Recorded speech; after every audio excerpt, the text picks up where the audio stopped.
We all hear the radio ads about the IRS. They tell you to be afraid, to be scared, and they try to frighten you into calling. I'm not here to do that. Tax Relief Advocates is different. TRA is here to tell you that if you owe money to the IRS, whether it's $5,000, $50,000, or $500,000, we have a solution. It doesn't matter if you're sitting in your car, at work, or with your kids. No matter where you are, call now. 800-575-9491. Don't lose hope. TRA can eliminate or reduce what you owe to the IRS. Generous programs are now available that can give you a fresh start. Our passion is taxes and helping individuals fix their IRS problems. We have over 1,000 five-star reviews on Google and an A+ with the Better Business Bureau. You don't need to be afraid of the IRS any longer. End your tax nightmare today by visiting us online at TRA.com or call 800-575-9491. That's 800-575-9491. Tax Relief Advocates. Real solutions for real people. Must qualify for enrollment. Results may vary.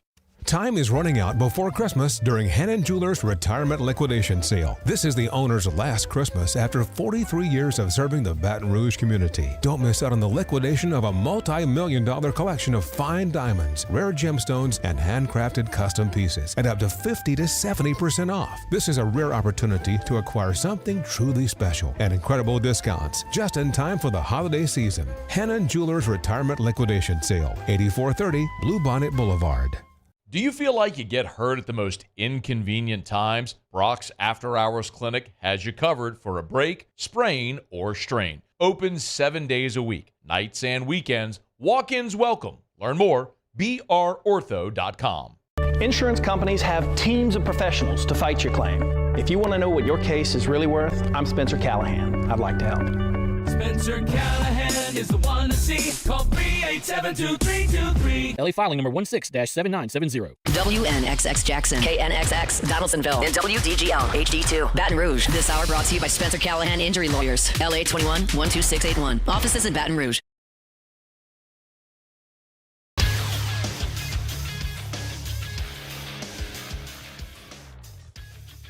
Good morning. It's 7 a.m. here on Friday, December 27th. Today in Baton Rouge, expect rainy skies with a high of 78. In hour one of today's show, we'll look at LSU's bowl preparations for Baylor and the Texas Bowl and look at what the Tigers are doing in the transfer portal. You can follow us on Twitter or Instagram at OTB_ESPN and watch us on YouTube at the 1045 ESPN channel. Hour number one of Off the Bench, live from the Mercedes-Benz of Baton Rouge studios, starts now. Let's go, baby. Let's go. All-Star Toyota presents Off the Bench with Jacob Hester and T-Bob Hebert. Yeah. Off the Bench with Jacob Hester and T-Bob Hebert. Yeah, they said I got to come off the bench. Now, here's Jacob Hester and T-Bob Hebert. Yo! Happy Friday, everybody. Happy bowl season. Happy footballs. We got a lot of it to talk about on today's show. And yes, we've planned a show today, so you're welcome. Okay, we are back in the swing of things fully. T-Bob, Jake, Taylor, and an OTB veteran and graduate, Mr. Matthew Musso, back on the squad for this morning. The respected, beloved punching bags for both the morning show and the afternoon show, sitting together, united once again. Who do I bully? I don't know. I guess I never really bullied Moose in the show. I saved that for Taylor. I don't think I bullied any of the producers except for Taylor. Yeah, I was about to say you bullied Taylor this morning. Maybe Danny just a little bit. Mario? Mario? No, I would get exasperated with Mario sometimes, and just Mario had some wild opinions. Wild opinions. I hope if Mario's listening, love you, brother. I hope you're having an excellent day. But look, we're gonna have a really good Friday. We do have a ton to talk about. We're gonna talk a little LSU Baylor Texas Bowl. We haven't talked a ton of it, how the two teams are entering. I've got some Marcus Spears sound I want to break down. I want to look at the portal a little bit, look at what is left to be done. We got DJ Pickett practicing in the bowl games. We got a Saints practice report. We got a ton to get to. And then I just want to, look, there's so many games going on over the next couple of days. So I want to look at the best games from today, from tomorrow. Obviously, LSU will play Tuesday. I want to preview the second round of the college football playoff, as that will be here before you know it. And this will likely be the last time that we actually get to speak about it on this show. before it happens, given the holidays and whatnot. So it's going to be a very fun 3 hours this morning of sports and shenanigans. So if you want to get involved, youtube.com/1045 ESPN is how you can do so. Jakey, what's up, dude? Not too much. Don't really know what day of the week it is when you wake up. Kind of forget that you have work last night as you go to bed. Like, oh, yeah, I probably need to set the alarm. Things going on, like big-time things going on like on a Monday and a Tuesday during this time of year. And you kind of lose sight of what day it is, but, still here, still doing the show. Guess it doesn't matter what day it is. No, it does not. It's what day it is? It's the day to talk sports. Moose, what's up, brother? How we doing this morning?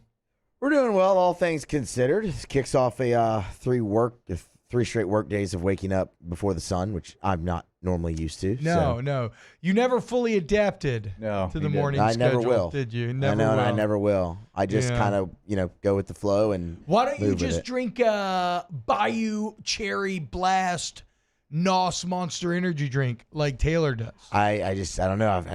I never really got into the energy drink craze there. Okay. Yeah. Tay. Did you already mow through all those monsters? No, I'm on my second one. Shout out to Jake. The Ultra Paradise. And it's pear flavored. It's just kind of fruit in general. But it's supposed to be. Is it spelled P-E-A-R? No, it's like that'd have been so good. What are we talking about? Think like tropical, like it's just normal paradise. Yeah, it's stupid also, though. They It's a don't green make can. It looks like a pear. Like, what are we doing? They don't make the black cherry NOS, which sounds good. They don't make that. It was Bayou Blast Cherry. Bayou Blast Cherry. That sounds even better. They don't make that. No. We're a little tired this morning, but we're gonna push through it. Yeah, okay. We're gonna push through it. You know what? Everybody's giving me a lot of soft ass energy I'm good. right now. It's Friday. Let's go. So let's crank this thing up. I know why. I'm not saying it's not legitimate. It's the time of year. Taylor did all 3 shows yesterday. Moose is staring down a 12-hour day today. He will not be leaving the studio to basically 6 p.m. tonight. But hey, we're going to have fun, okay? Like Clark Griswold, we're going to have fun. We're going to smile. And we're going to ride the roller coaster that is local sports talk. So let's go ahead and get this thing started. It's time to get to work, courtesy of Tiger Labor and Staffing, where they can help take care of screening, training, payroll, and more. Now, for starters. Yeah, Tiger Labor and Staffing, your local staffing solutions experts, whether it's short-term, long-term hires. If you got, no-shows, if people being late. Well, look, Tiger Labor Staffing is up at 5 a.m. every single morning, dispatching live in person, right? I'm not saying just forwarding resumes. No, up and at it, interviewing, ready to send you the help that you need. So go to Tiger Labor and Staffing for all of your employment needs. All right, let's start with the Texas poll, man. Something we have not talked about a lot. Jake, you will be on the call. It's coming up this Tuesday. It's LSU and Baylor. It is the first time that these two teams have played since 1985. Interestingly, and of course, Baylor coached by Dave Aranda. The strength coach used to be here at LSU. Of course, Austin Thomas was here at the Rand at the time he left. He's now back. Corey Raymond was here at the Rand at the time he left. He's now back. So a lot of members from both teams, a lot of members of the 2019 national championship squad going to be represented in a pseudo reunion of sorts. But interestingly, Baylor opens as 1.5-point favorites over LSU. But ESPN FPI gives LSU a 60% chance of winning. And if you look at how the seasons went, you could argue that they kind of went the opposite directions. Baylor started awfully, started 2-4, and at that point, it looked almost assured that Dave Aranda was going to be fired. And next thing you know, Sawyer Robertson catches fire. They go to Texas Tech. They blow them out. And really, remember, they should have beaten Colorado, and they screwed that game up. But so they beat Texas Tech, and then they just get hot, man. Baylor ends on a 6-game win streak. LSU, doing a bit of the inverse, we all know, starts 6-1, and after that Arkansas game, looks like one of the best teams in the entire country. Oh my God, all of our dreams come true. Garrett Nussmeier, one player.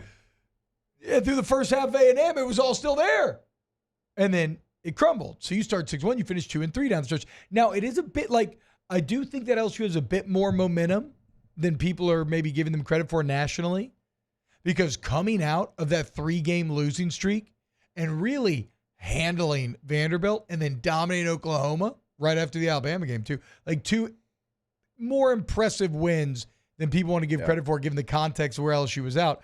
But still, 2 teams whose half of the season's last halves kind of feel opposite overall. And of course, Baylor not dealing with almost any opt-outs, and LSU going to be playing with a completely makeshift offensive line. So, Jake, Vegas favoring Baylor, ESPN thinking LSU's going to win, and basically a coin flip in both. What are your early thoughts on who has the advantages here? Well, you kind of just said it right there at the end. This is my first ever bowl game to call since, like, the opt-outs have been a thing. Yeah. And so, like, when you're trying to put everything together, when you're trying to get your card together, when you're trying to, you know, kind of know everyone on the other side of things. Because, you like, no matter who plays for LSU, if you're doing the LSU call, you know who it is. And so, you know, that's just something you put your stuff together. You don't have to learn somebody. Like, for Baylor, it's like, okay, well, here's what it was during the regular season. What's it going to look like during the bowl season? And you're right, they don't have as many opt-outs and as many early entries into the NFL draft. Well, how many do they have? I just heard, you know, that they don't didn't have many. They don't have, and I don't believe they have an early entry into the draft. So, you know, you're looking at LSU, some of their best play. Now, they did actually do a really nice job of getting some of their guys to play in this bowl game. Now, there's some surprises that aren't playing, but you know, we've seen over the last couple of days, I mean, like Braden Swinson, like that's a little bit of a surprise. He's playing in this bowl game. So, yeah, their roster is going to look more like it normally does during the year than yours is. But still, you're LSU. You have the advantage, I think, in, you know, a talent pool. Yes. I mean, again, there's a reason why they don't have guys opting out for the draft.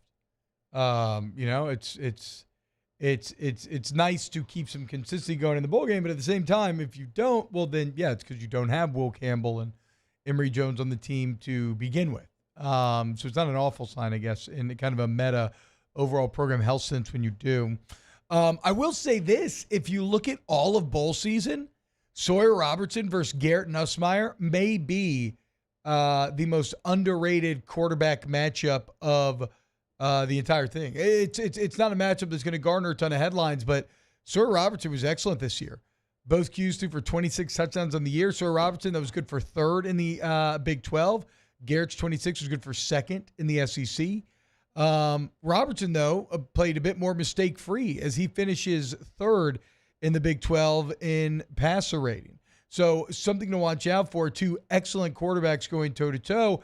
And it's going to be against, and really, ironically, given that Dave Aranda is a defensive coach, this is a Baylor team that has been really finding its success through dominant offense. So Blake Baker and this defensive staff, which we think has done a very good job, but this defense as a whole going to be tested this game. But so you have this great quarterback matchup. But for Garrett, it does come at a time in which he will be playing behind an offensive line that should feature 3 new starters and 4 guys in new spots.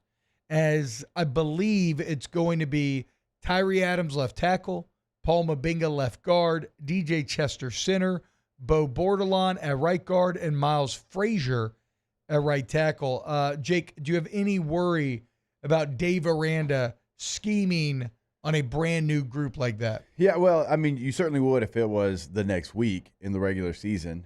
You feel better about it if you're LSU, if you're going to have an offensive line like this, that you do have bowl prep and bowl practice. For the most part, you know, all those players certainly have time, even, you know, within this year. Now, Bordelons is at tight end. It's not at guard. And so that, you know, that's a player that hasn't got as many reps. You know, for Frazier, it's a great opportunity for him to go show that he can be a tackle, because he came to LSU from playing tackle, moved down to guard. Yeah. Now he gets one more chance to play tackle. And for him, and I believe he's committed to the Senior Bowl, for him, like, that's going to be something where if he shows well, teams are going to ask him to probably do it at Senior Bowl week as well. And you know this. Look, you become a, let's say, 5th-round draft choice, but they know that you've got swing capabilities. You can play guard and tackle, then that's going to benefit you greatly. Yep.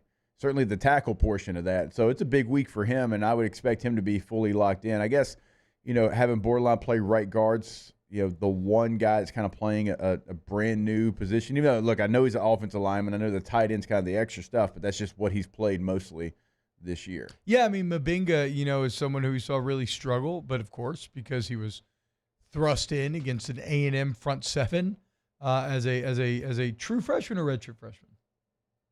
Redshirt freshman. As a redshirt freshman, still thrust in there. That's incredibly tough. And he struggled, but you saw him get better and better down the stretch. I'm very fascinated to see DJ Chester's level of play, given that, Chester was the weak link. I still maintain he was a bit better than maybe people give him credit for this year, but was he a bit better because he had two excellent veteran guards on either side of him? And what happens now what a weird experience from DJ Chester. He's now the leader, on the interior at least. Miles Frazier, the overall most experienced guy, but DJ Chester goes from being the young guy with the least amount of experience. All of a sudden, everybody's going to be looking to him to make all the calls.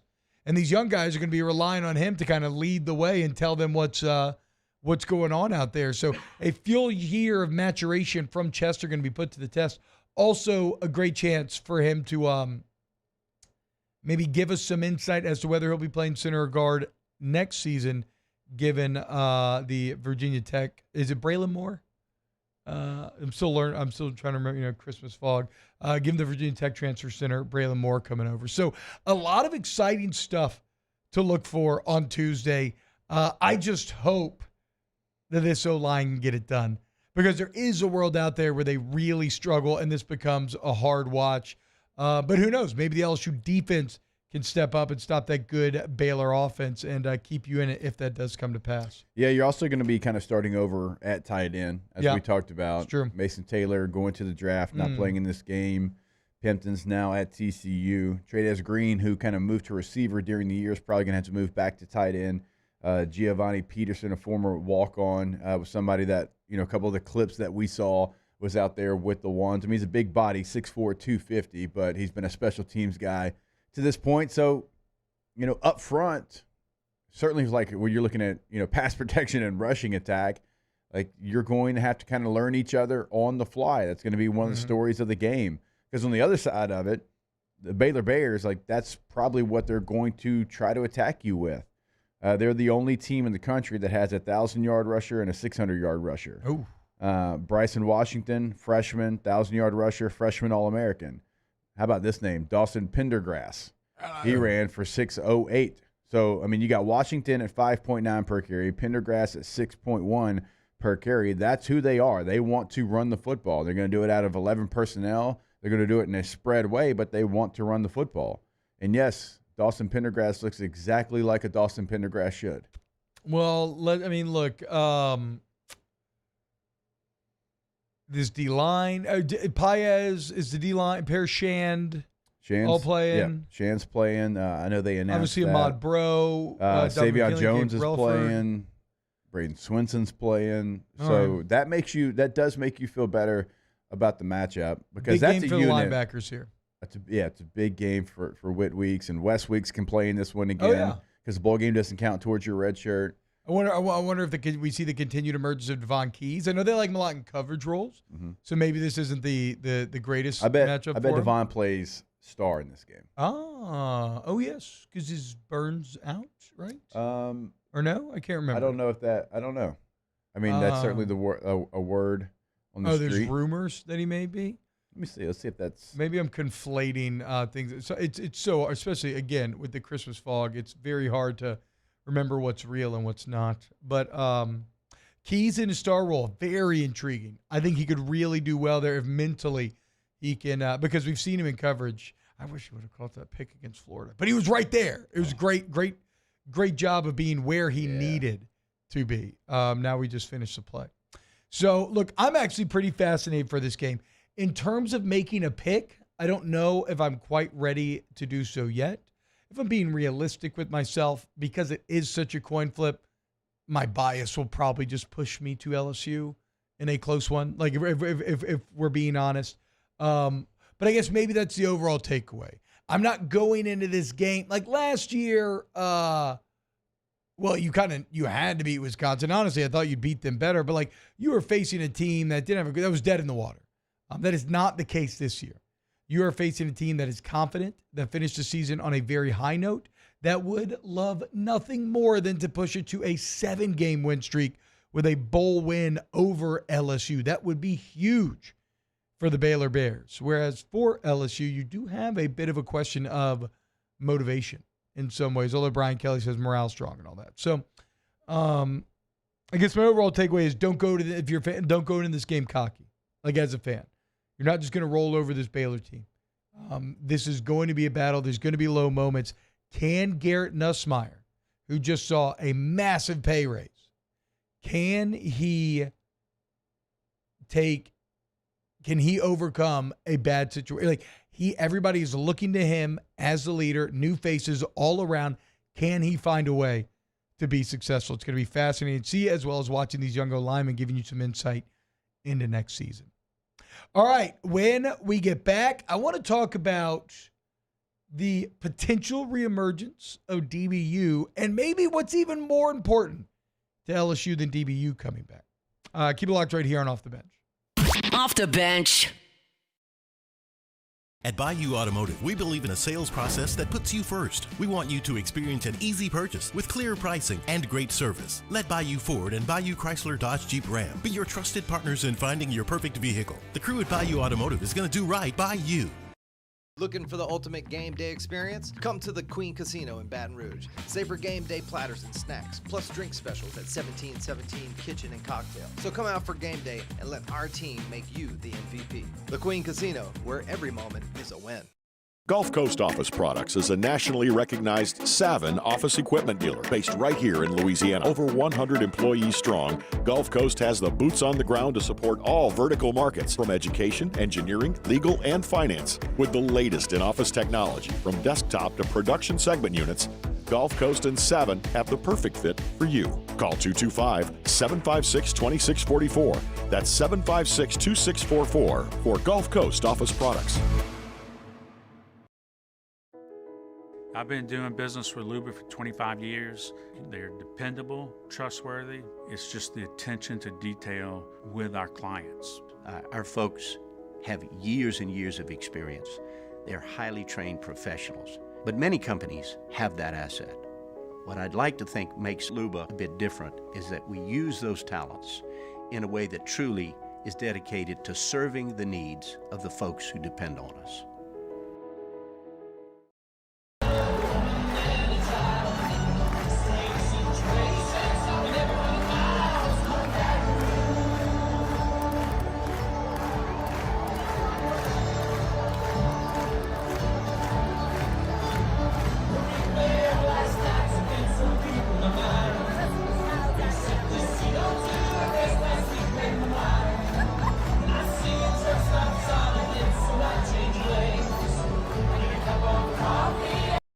Dylan Cruz here to tell you about Six Rings Baseball and Softball Camp. If you live on the North Shore and play ball, go to Six Rings Camps with former LSU assistant coach Dan Canaveri. His knowledge is second to none, and your child will improve and have fun doing it. Camps were held at Coquille Park and Six Rings Academy in Covington with 4 sessions over the summer. Full day and morning only sessions are available from ages 7 to 13. Go to sixringsbaseball.com or call 985-206-9096. Learn the game to love the game. BRAC teamed up to reimagine your parks, and you imagined big. With your help, we went to work, creating 12 beautiful community parks across the parish. A family-sized water park, miles and miles of trails, and parks just for your dogs. There are more places to splash, to explore, to run wild, and even soar. You imagined, we delivered. Gold. BRAC, your #1 park system in the nation.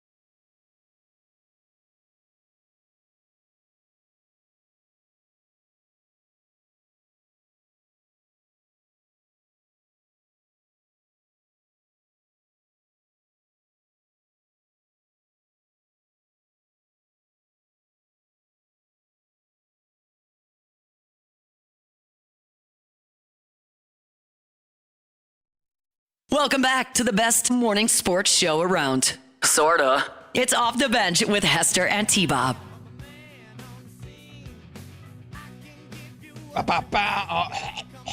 Sorry. What's going on, y'all? Welcome back to OTB.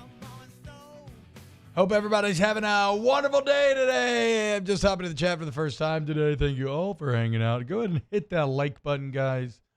And please, the algorithmic gods that rule our existence. Jake, how was Boxing Day yesterday? It was great. Yeah? It was great. It's always one of my favorite days of the year. It's just basically, EPL and championship action all day long. We started it off right with Everton. They saved a penalty, got a result from Man City. So, no, it was a great day. Like I said, it's one of those days that maybe not everybody here appreciates, but I certainly do.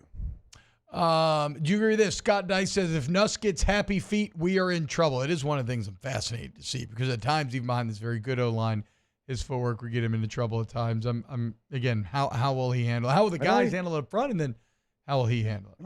I don't even necessarily think it's like his footwork and like it's where he ends up, and it's bailing from a clean pocket too quick and trying to roll out, like bailing backwards. Yeah, I think like if he's just like sitting back there, like his mechanics are good, and when he steps up in that pocket, and we saw it, throughout this year. Like there was a play, I think it was a touchdown against Florida. It's like the perfect to Aaron Anderson. It's like the perfect example.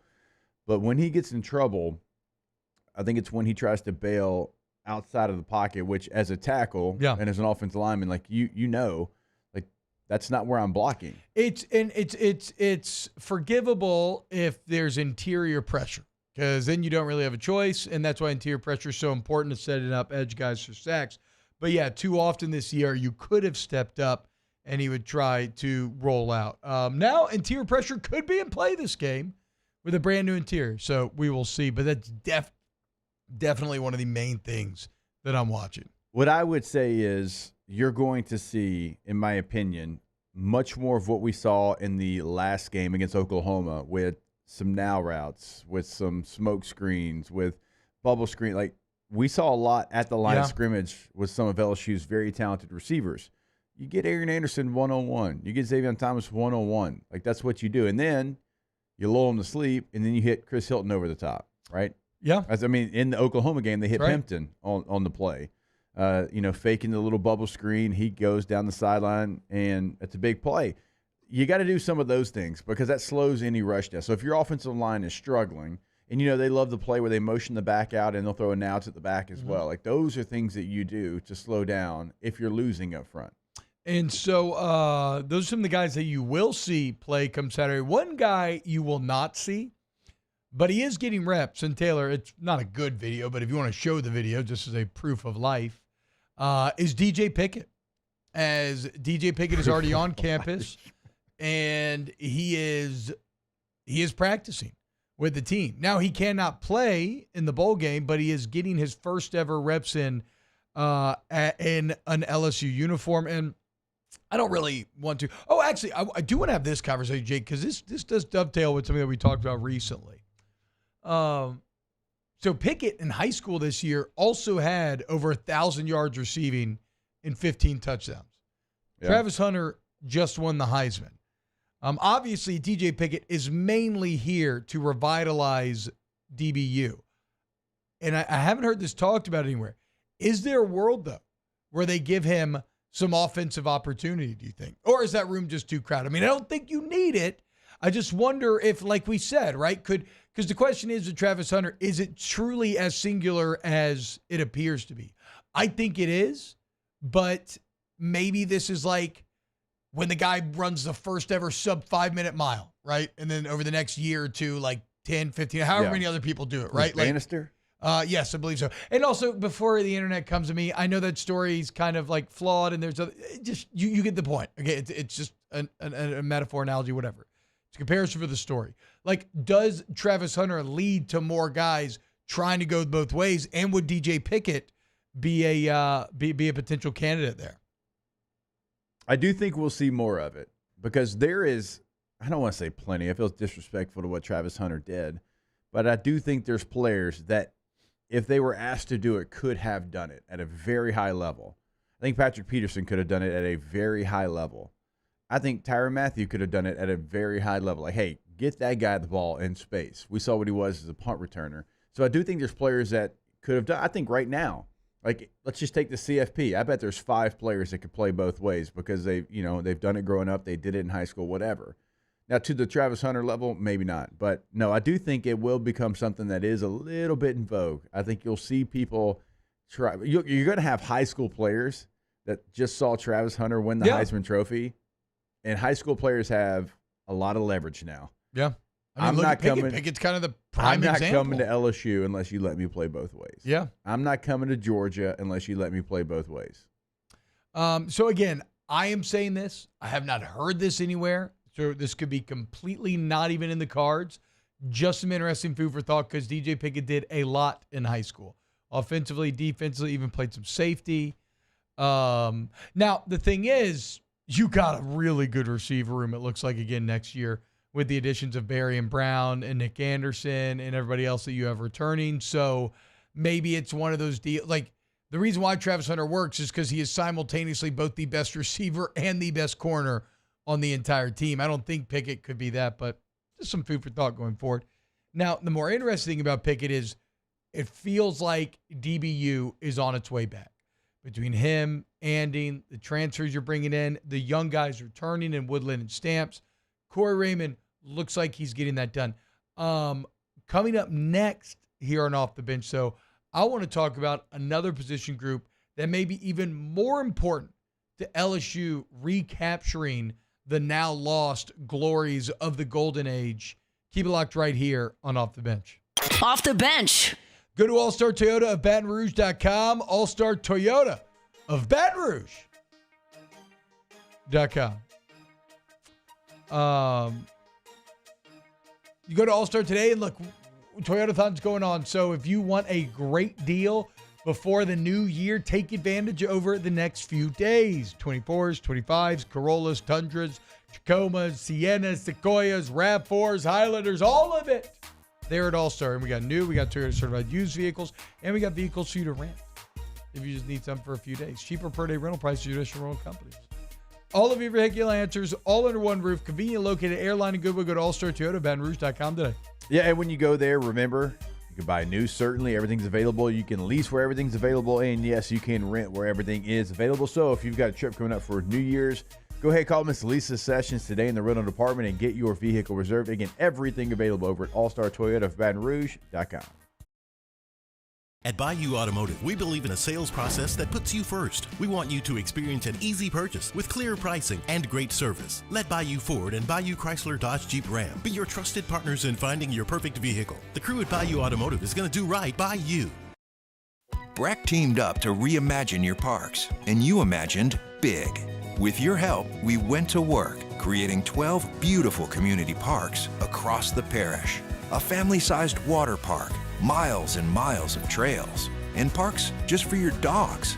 There are more places to splash, to explore, to run wild, and even soar. You imagined, we delivered. Gold. Breck, your #1 park system in the nation.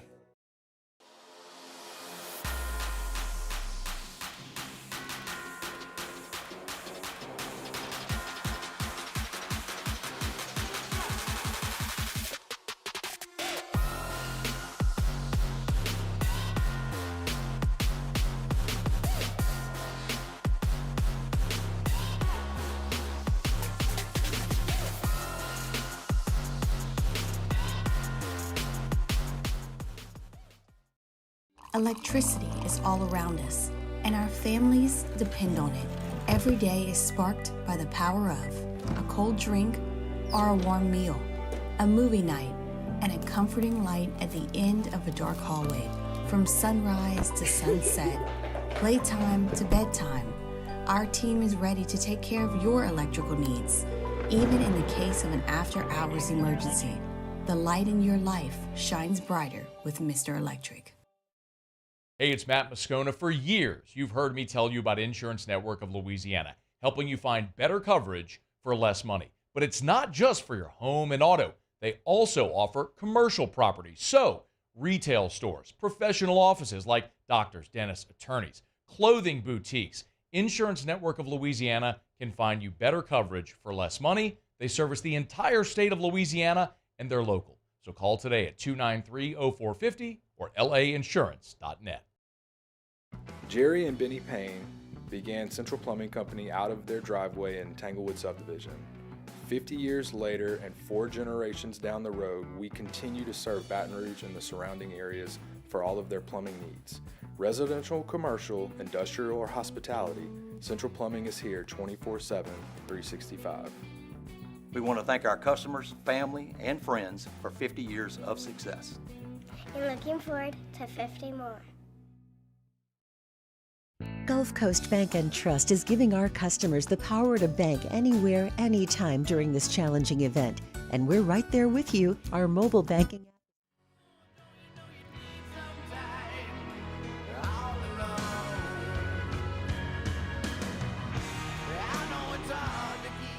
Welcome back to more sports talk with some other stuff mixed in. Off the Bench with Hester and T-Bob.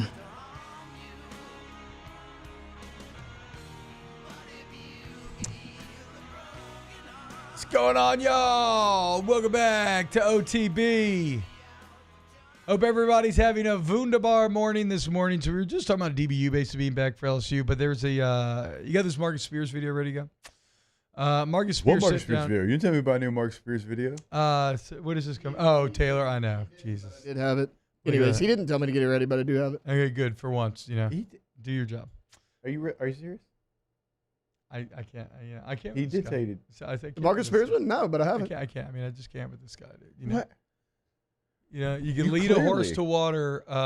You like can't make him not be a complete dumbass that deserves to be beat up and teased punched it, but he didn't say get it ready. But I had it. I knew There what was he was a talking John about. Crook video. Thank you. I did not. Yes, it was when he was, in the All-Star game, and he didn't want to bat against Randy Johnson. Okay, You remember that one? I think I've heard the story. I think I've heard him tell the So story. we were talking about best sports nicknames. The Big Unit came up. I was like, oh, my favorite Big Unit moment is when John Crook's like, I'm not hitting against him. Tough bat for a lefty, man. It is. Yesterday was the most post-Christmas show imaginable. For bringing up John Crook. Yeah. Well, I mean, who doesn't? Crook? Who among us? All right, well, Taylor, let's all give a round of applause for Taylor doing his job. Good job, you, Taylor. Taylor. Thank you for having the video ready to go. Don't give me a bewildered look. You brought this on with your sass, okay? Okay? Let's just look in the mirror. It was all true. Here's Marcus Spears sitting down with Adam Brenneman talking about LSU. What's going on? The biggest fall off. When last time we had a D lineman go in the first round? Glenn Dorsey and Tyson Jackson. That's a problem. Yeah. I talked to BK Brian Kelly and I told him we got to change our philosophy and how we recruit. Yeah. I want Oh, is this the internet? Basketball players. Yeah. Like I want dudes that played basketball. I want dudes that played, that wrestled. All of the D linemen that I met were multi-sport athletes. The ones that were really good and played at a high level, they were not. I tell people all the time. This is what I was telling my kids in the Nutcracker when they'd get upset when they would get coached, or if somebody was making them angry. If we allow something to make us angry, give that thing control over us. So I'm not going to. As Jake, what was Marcus Spears going to get into there? Yeah, he was going to talk about, during the golden age there for LSU, it was defensive linemen being selected in the NFL draft. It was Glenn Dorsey. It's Tyson Jackson. Glenn was 5, Tyson was 3. But I would go a step farther than that. It would go back to Marcus Spears being a first-rounder. You would go to Kyle Williams being NFL draft choice. You would go to Claude Roten being an NFL draft choice. And then, you would go to your time with Kiki Mingo and Sam Montgomery and Drake Nevis and Michael Brockers. So I should have. I didn't do it to all draft picks because I think you would clearly see there were a ton of D linemen going. But even if we just narrow this to defensive line first round picks, you so very clearly see the correlation between when LSU was at their best and you had guys going in the first round on your D-line. As you alluded to, Jake, you kind of start this, if you wanted to, at Marcus Spears, first rounder in 2005. I think the last one before him would have been Booger McFarland, maybe in 98. I'm not 100% sure. Like the 90s, you didn't have anybody drafted anywhere, basically. I mean, if you did, it was mainly on the offensive line. Yeah, it was not a lot. Mawai and Faneca and others. Yeah. So Marcus Spears, first round pick in 05. Glenn Dorsey, first round in 08. Tyson Jackson, first round in 09. Michael Brockers, first round in 2012. Berkevius Mingo, first round in 2013. And that is the last time that you had a first round defensive lineman selected. In fact, Jake, as much as LSU is called DBU, there's been 54 defensive backs drafted in LSU's history. That is the most of any position group. What's second? D-line with how many? 53. So traditionally, these are the two position groups that LSU has always excelled at and been best at. And yet, here we sit, and it has been over 11 years since you had a first-round defensive lineman 11? Selected. I mean, yeah, Barkevius Mingo in 2013 was the last one. And really, that's a 2012 season. The only, maybe you count Calebon. No, I'm saying first round. Yeah, Calebon's first rounder.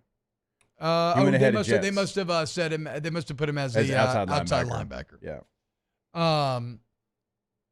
Calebon went 18 overall, 18 or 19. So there's no need to fudge numbers. We could say 1 in 11 years, right? It's still a dearth, and it really, if you look at draft picks as a whole, or the first round picks in that time, everything's gone offensive, which is still not bad, right? It's a lot of wide receivers. A lot of quarterbacks, ironically. Yeah. But for LSU to get, and what's kind of the biggest weakness entering this year where we most worry, for LSU to get back to being its best, you have got to start recruiting more NFL talent on that defensive line. Yeah, and also when we talk about the golden age and, when we won in 07, when they won in 03, when y'all played 4 and 11, up front was maybe the biggest strength of the team. Certainly on one side of the ball or another. That was the strength of the team. I would say 03, it was both offense and defensive line. I would say for us, it was D-line. For y'all, I'd say it was a combination of both as well. And a lot of people are like, well, you can get it done other ways. 2019. And sure, 2019 was built off Joe and the receivers and Clyde and what they had offensively. But also listen to the pros from that team that play on the offense or the defensive line. I'm not talking about first-round picks, but I'm talking about guys that made it into the NFL, played a year, got years credited to them in the NFL. So Austin Deculus, Braden Fajoko, Rashard Lawrence, Calebon Chason, like we're talking about. You can go down to Neil Farrell Jr. You can go to Damian Lewis, Tyler Shelvin. Lloyd Cushenberry, of course, right? Shadiq Charles, Lloyd Cushenberry, Ed Ingram. All those are players that played up front for that team that made it in the NFL. Yeah. So that kind of gets lost in that. Now, not household names, not stars, but those are linemen, right? That's almost double-digit guys from that 2019 team that not only, made it to the NFL, some of those guys got big second contracts like Lloyd and D. Lou. So that is in just doing some very surface level number crunching, looking at all this stuff. The 2019 team is such an insane perfect storm of good. It is in a decade. If you look at what bookends it, really from kind of when Mingo, the 2013 time until now, it's kind of middling okay, and then there's just this massive spike in 19. Now, granted, with at the beginning, you saw the rise, right? Because what was it, the 9-4 into 10-3, then into the 15-0. So you saw it kind of build towards that, but it's such an outlier. 5 first rounders. Are you kidding me? So it's I'm not expecting you to put together a 2019 team year in and year out. That's impossible. What I am expecting, though, is a bit more of the consistency that you showed in the past. Or maybe not expecting, because all bets are off in terms of expectations in the modern setting that changes by the day. But if you want to achieve the heights of the LSU Golden Era, where you feel like you are championship relevant every single season, that's what you're going to have to do, is revitalize that defensive line. You're doing great in the secondary. But like Jakeem Stewart, that's kind of a perfect example. That's a guy who you would think has that NFL potential. We'll see.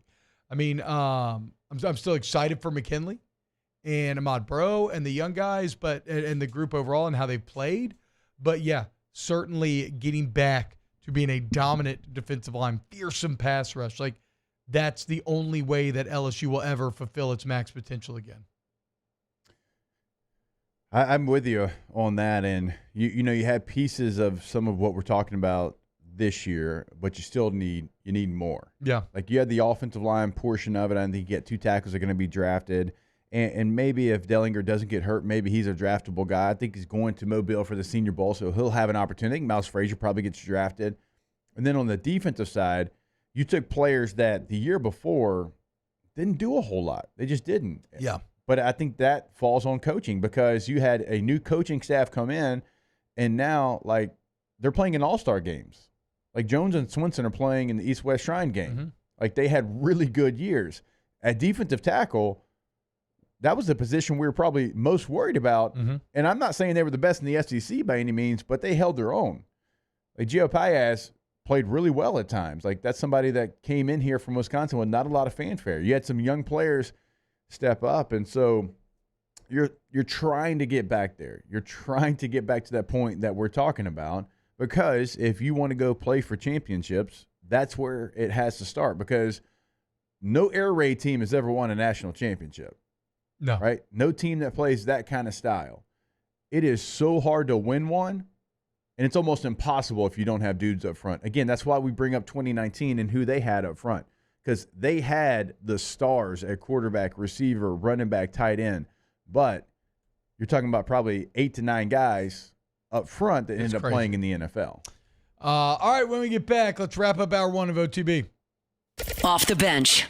Tommy's Windows, Doors, and Siding. Go Tommys.com. That's GEAUX Tommys.com. When you work with Tommys, you are going to see the difference clearly because your windows will be so clear. No, not really. Because, like, the integrity, the dependability, the professionalism, the efficiency are all next level. It's the reason why every year Tommy's has been in existence. It's taken home the Angie Super Service Award. So if you have faulty windows, entry doors, siding, gutters, porch screens, you want a patio covered installed, we have you covered. Remember, Hardy Plank, Vinyl Siding, Wood or Vinyl Windows. These are energy efficient options that pay for themselves over time. And Tommy's gives you a lifetime warranties on those windows and siding. How about that? GEAUX Tommys.com. Yeah, well, I say every single day you can check out testimonials from past clients. You can see a gallery of work, but always remember they can customize your job as well. So if you don't see it, that is okay. Have Tommy and the team come out. They're going to show you exactly what they can do for your space. Go Tommys.com.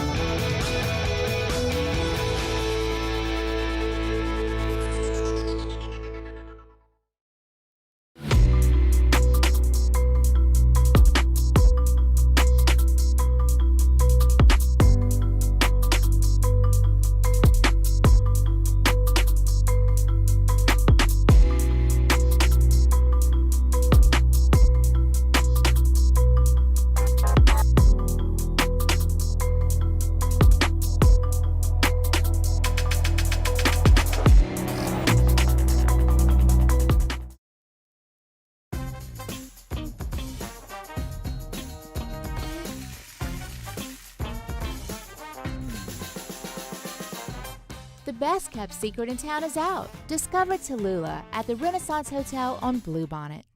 Gulf Coast Office Products is a nationally recognized Savin office equipment dealer based right here in Louisiana. Over 100 employees strong, Gulf Coast has the boots on the ground to support all vertical markets, from education, engineering, legal, and finance. With the latest in office technology, from desktop to production segment units, Gulf Coast and Savin have the perfect fit for you.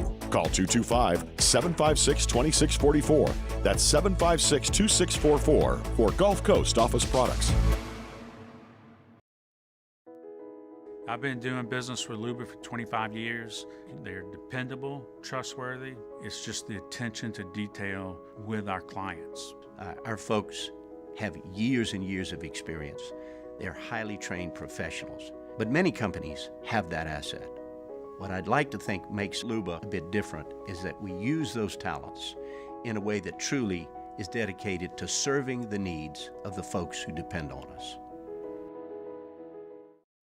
Dylan Cruz here to tell you about Six Rings Baseball and Softball Camp. If you live on the North Shore and play ball, go to Six Rings Camps with former LSU assistant coach Dan Canaveri. His knowledge is second to none, and your child will improve and have fun doing it. Camps are held at Coquille Park and Six Rings Academy in Covington with 4 sessions over the summer. Full day and morning only sessions are available from ages 7 to 13. Go to sixringsbaseball.com or call 985-206-9096. Learn the game to love the game. Breck teamed up to reimagine your parks, and you imagined big. With your help, we went to work, creating 12 beautiful community parks across the parish. A family-sized water park, miles and miles of trails, and parks just for your dogs. There are more places to splash, to explore, to run wild, and even soar. You imagined.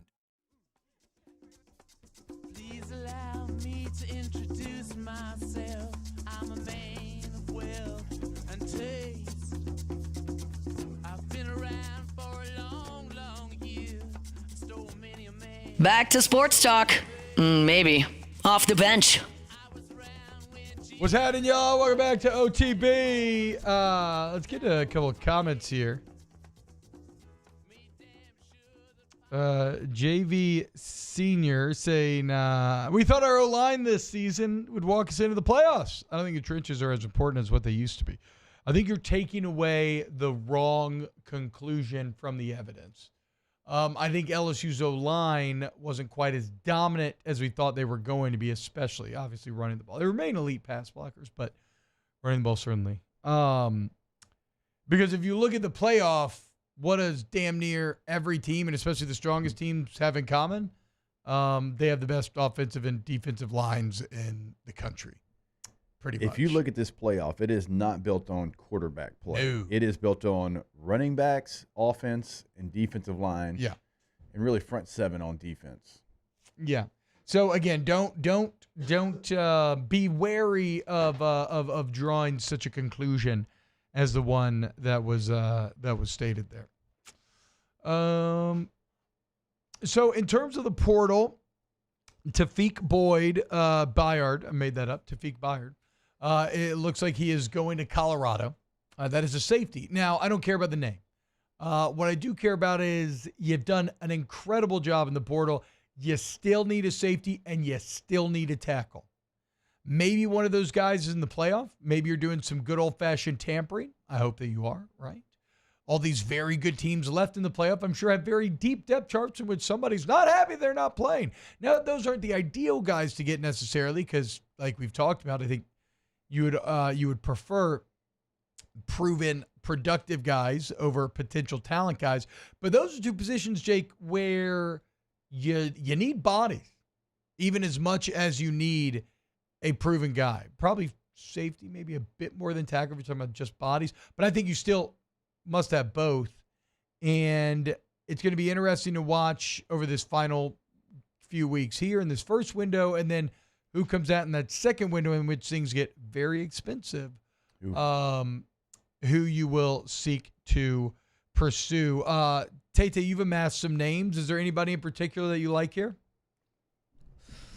Always get concerned with injuries. Feel free to join in as well if you want. Always get concerned with injuries. Moose is napping. Jalen Catalon from UNLV. This will actually be his 7th year. I recognize that name. He played at Arkansas for 4 years. This is actually his 7th year of college because he's dealt with so many injuries. But you go look at what he's done. He played in double-digit games in 2020 at Arkansas, 99 tackles, 3 interceptions. He played in 14 games last year for UNLV, 96 tackles, 5 interceptions. So, sure, he's dealt with some injuries. He's been in and out of the lineup, but when the guy's been on the field, he's been productive. Okay. You have to get some safety help. Yeah. Unless you plan on moving some guys around. Because it wasn't good last year and you lost those, it wasn't goods. You know what I mean? You're saying like when the safeties are the worst, those are the games that you lost. Like that, and I'm saying like the guys that played bad last year, they're graduating or transferring. Yeah. So like even the guys that started last year that weren't good are going elsewhere or either moving on. You got to improve there. Yep. And I know you've got a couple of guys that can kind of play corner, can play star, can play safety. I think you need to go Mansour would be one of those safety guys. Safety. Yeah. Yeah, I mean, somebody that's that interesting. I mean, UNLV just finished off an 11-3 season. No, and he's played really well. I mean, injuries are certainly a part of his story, unfortunately. But you know the name because he's played well. He played well against LSU a couple times. But like that's kind of the mold that I'm talking about. Don't get a tweener. Yeah. Not that that's bad. Look, I was one of those. It's okay. But sometimes you just need the finished product of what it is and where it is. Moose, when y'all are talking portal on AFR, what are your targets that you have? You mean position-wise? We gotta have this. Yes, position-wise or names, if you want names. No, I think everyone's got the same at this point now what they've done. I mean, the ones I really looked at before were edge, safety, tight end, and wide receiver. Now you're down to safety and tackle, really, is what I mean. Yeah. They've hit everywhere. They've hit everywhere else. But, I mean, even a guy like Byard, who, I mean, yeah, they wanted. Why wouldn't you? The guy just had a really productive season in his first season starting. But, again, it was one season. It was just one season starting. So, yeah. I mean, I think you can even look at that and be like, yeah, he's more productive. He's more proven than what you have. But with 3 years left, is that still just the immediate plug-and-play guy that you've gotten at really every other position so far in the portal? So it's something to definitely keep an eye on. Continue to keep an eye on post playoff, as this is something we're going to see more and more too, where players that are known to be transferring or maybe haven't even announced yet, but they're sticking out with their team for now, and then they will go pursue their fortune here in a bit. At some point, I know we don't have time here in this segment, but we can come back to what you mentioned there, the second portal window and how expensive it really becomes. And you overpay for players that are mid players. Yeah. You just do. It happened last year. Like, we can go back and we could pull the tape of the players that we sat here and we talked about for like 2 to 3 weeks. And what they got and how much money like they were able to scheme away to the production that they actually had. Jimmy Bear might have been all right. I don't know. But yeah, you don't want to get there. You don't want to get there. Yeah. Like, these D tackles thinking they're sweet out there. And they're getting, and good on them. They're getting millions for being okay. Like, you don't want to get there again. That's bad. Look at this from our guy John Gaines in the chat. Shout out to the main event special off the bench. My family of 6 were all allowed a 30-minute time card. Thanks, OTB. There you go, guys. Nice. Remember, you go to main event, you mention OTB, you get that card. That makes me so happy, John. Happy holidays, man. All right, moving back, let's preview round 2 of the CFB. Ton of bowl games today and tomorrow. If you're a college football fan, give thanks because this is a holiday in and of itself, and we will celebrate next hour. Off the bench. Go to Agatemp of Baton Rouge. AgatempBR.com is the website, and it's that really weird time of year where, full-on consistent winter doesn't seem to kick in here around until like January, February. And so right now, kind of bouncing back and forth a little bit. It means maybe your system's being run a little ragged, your AC, heat, and electrical systems. Well, that's where Agatemp comes into play, okay? They are the experts. They give you that service to the highest degree, and they're always there for you when you need them. So, anything goes wrong, hit up Agatemp, experience why they have a 4.9 Google review rating. You're going to be saying, oh my God, T-Bob was right. And I'll say, thank you. I don't need any credit, but you should. Go to Agatemp. Go to AgatempBR.com today. When you go to the website, remember you can schedule your appointment online right there on the homepage, and you want to schedule that maintenance as well because at some point you'll turn on the heater. I don't know when, but at some point you will. You don't want to shock the system, so make sure your unit's working like it's supposed to. AgatempBR.com.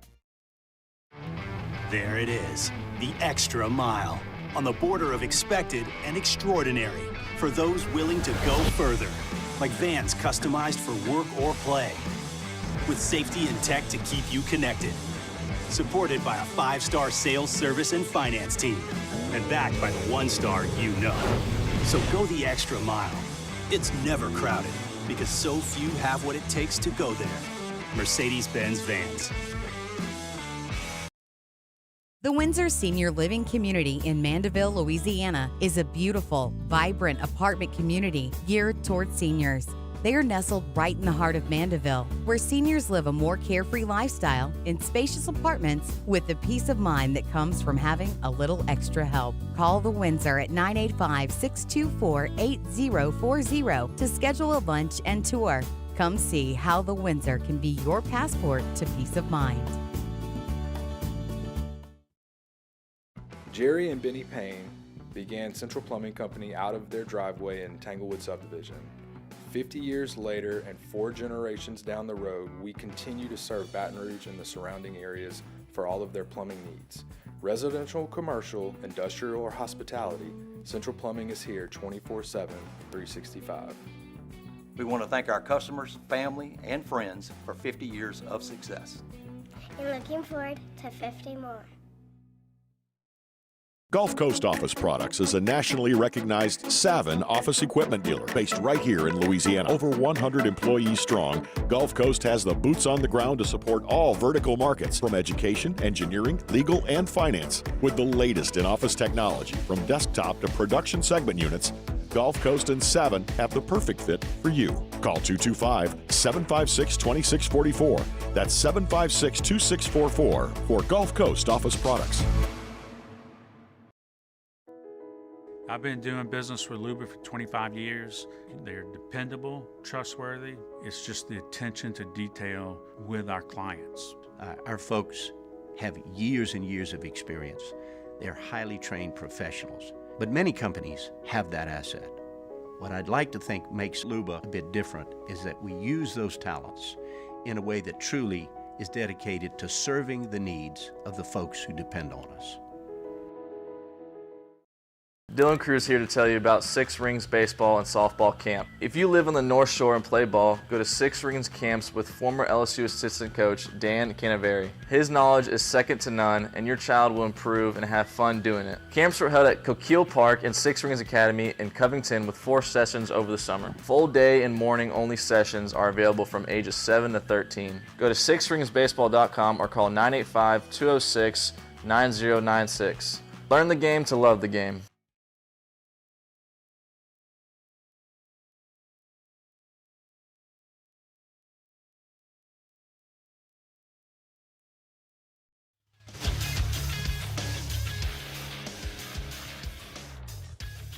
Good morning. It's 8 a.m. here on Friday, December 27th. Today in Baton Rouge, you can expect rainy skies with a high of 77 in hour 2 of today's show. We'll look at round 2 of the college football playoff, and we'll talk about the latest injury report for the New Orleans Saints and Las Vegas Raiders. You can follow us on Twitter or Instagram at OTB_ESPN and watch us on YouTube at the 104.5 ESPN channel.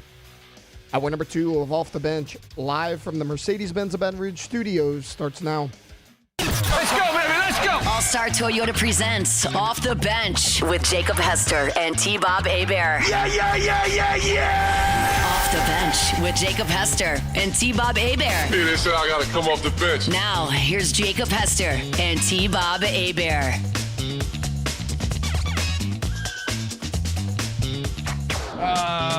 There's a lot of people in the chat right now talking about needing to sacrifice Omar and pardon Joe Exotic to get LSU back to the Golden Land. I promise. I would say this.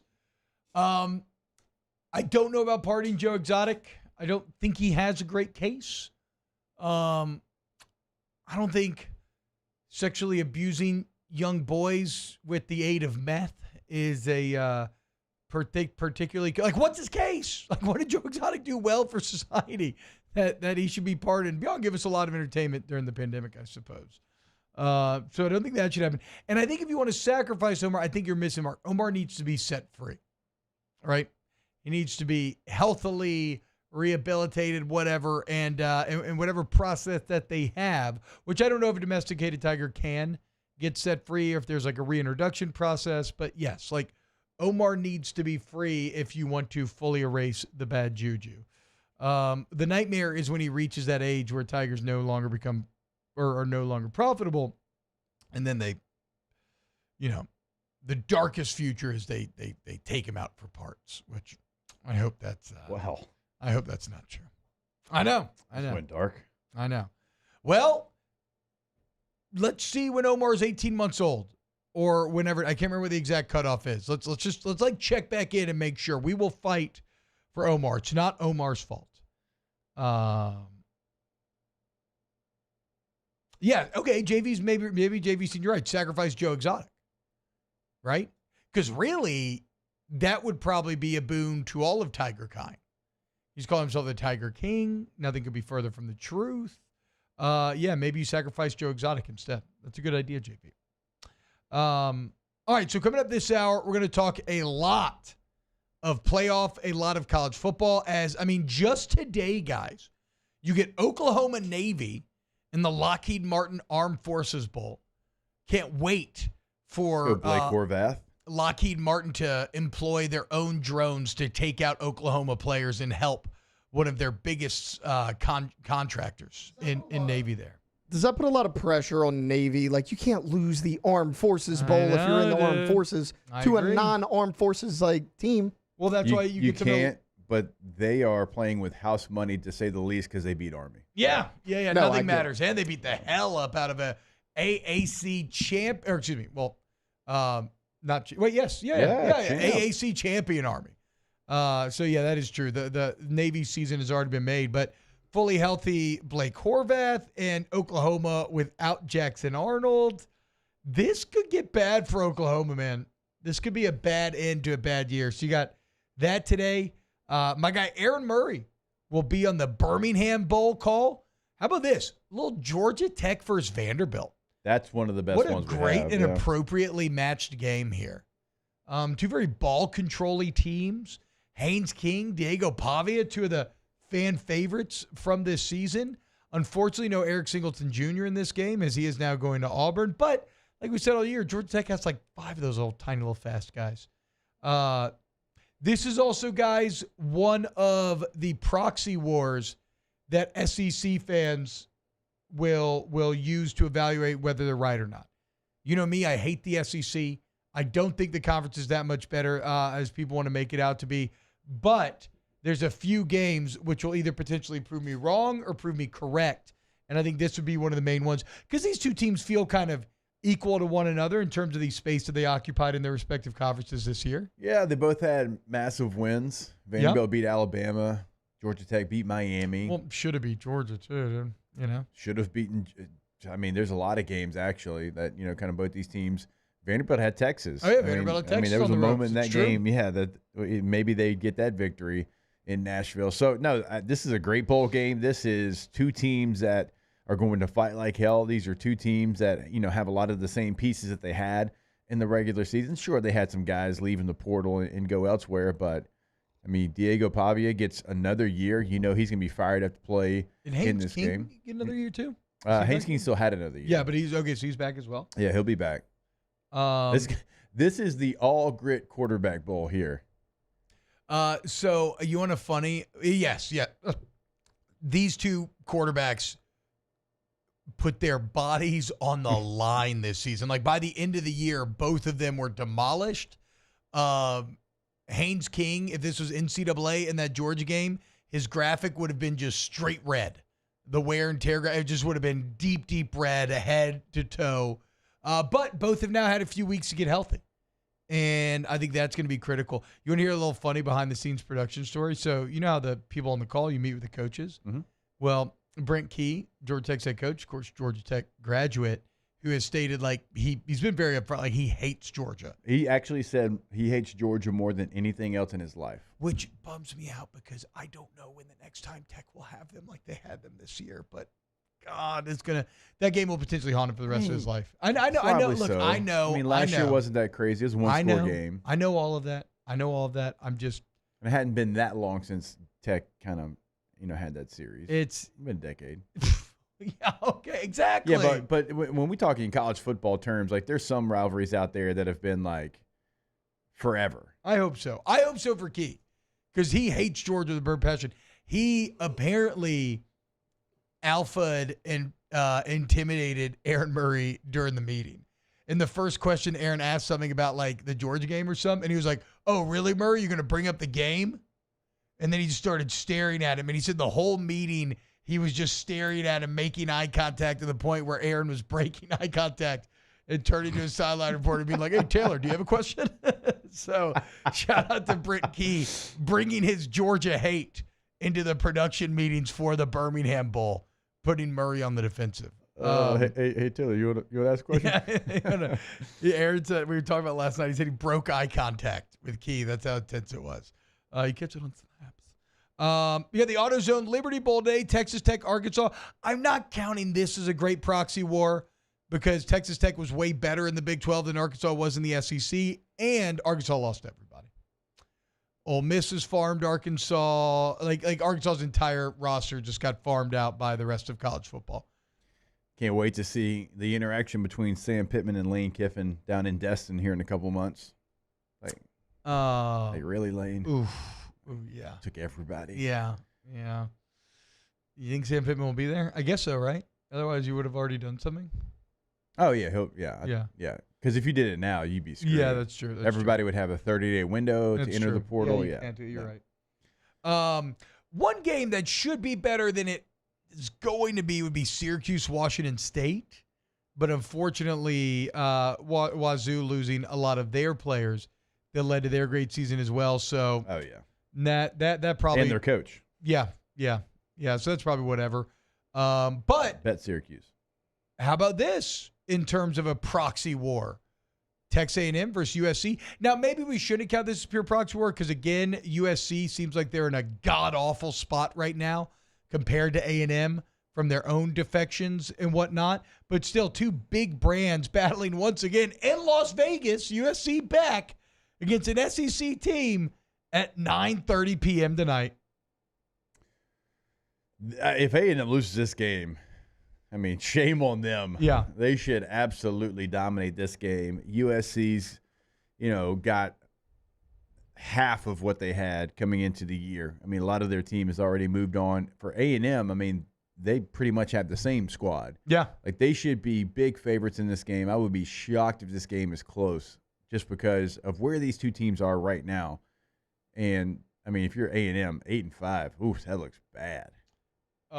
Then you got the Wasabi Fenway Bowl coming up tomorrow morning at 10 a.m. It's UConn, North Carolina. I don't care about that, except I just wish. Don't tear up the infield. Yeah, please don't do that.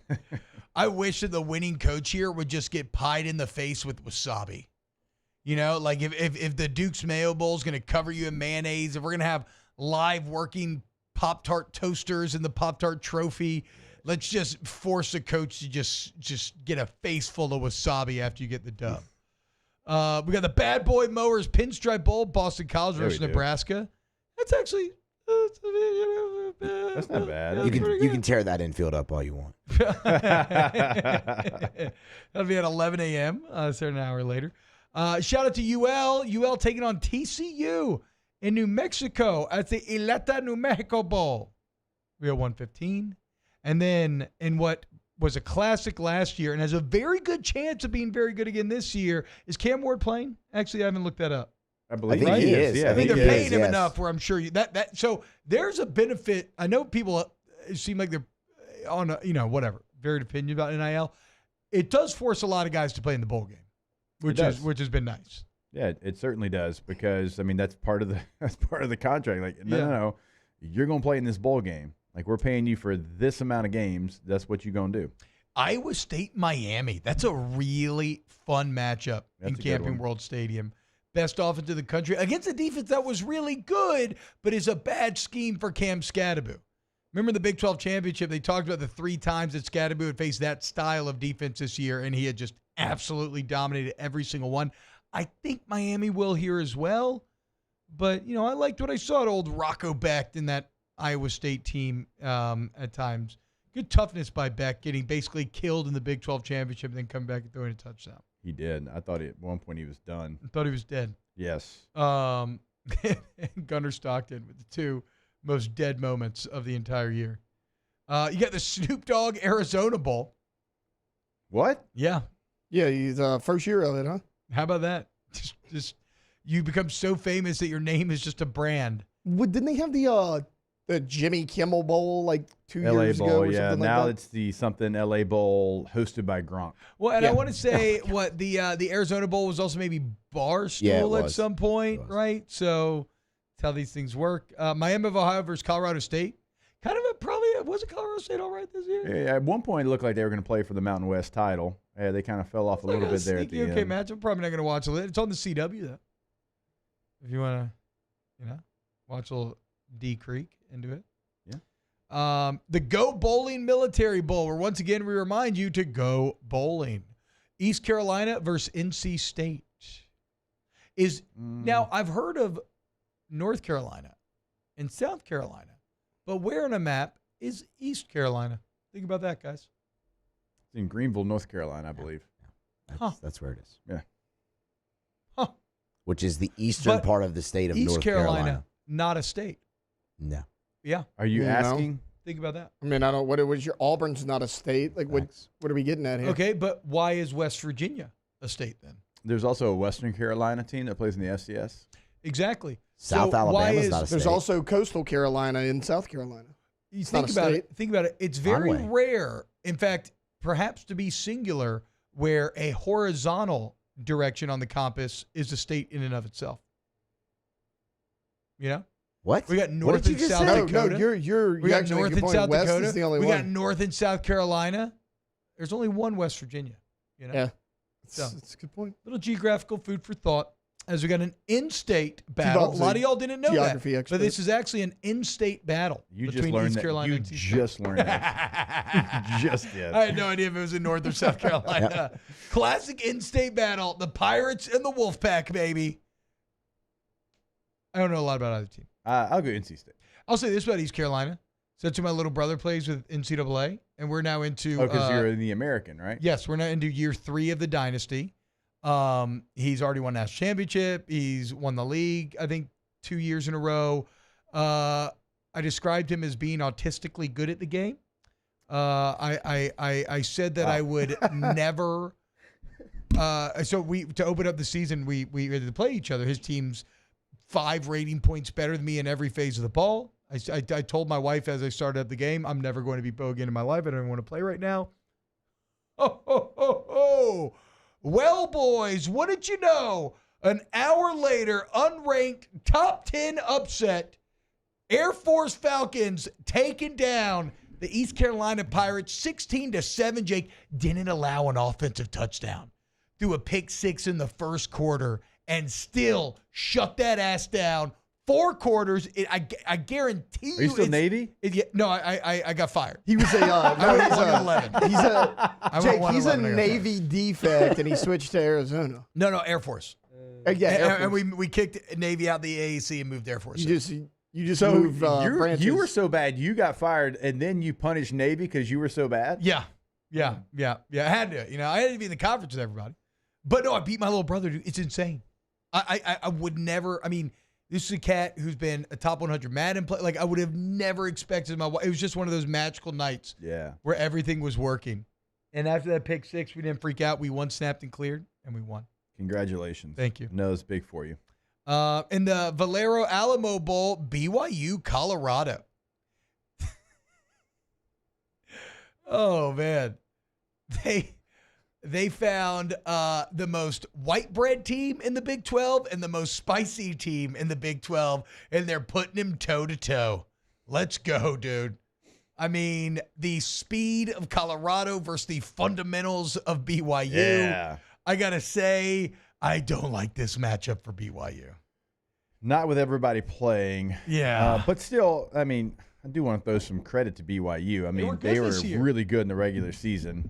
And I would assume that they have a lot of their same players playing in this game. You know what I mean? Can't imagine they have a ton of opt-outs. Yeah, BYU? No, Retzloff is playing. Who, remember, funny fact, he's Jewish. Yep, on a Mormon team. How about that? Unbelievable.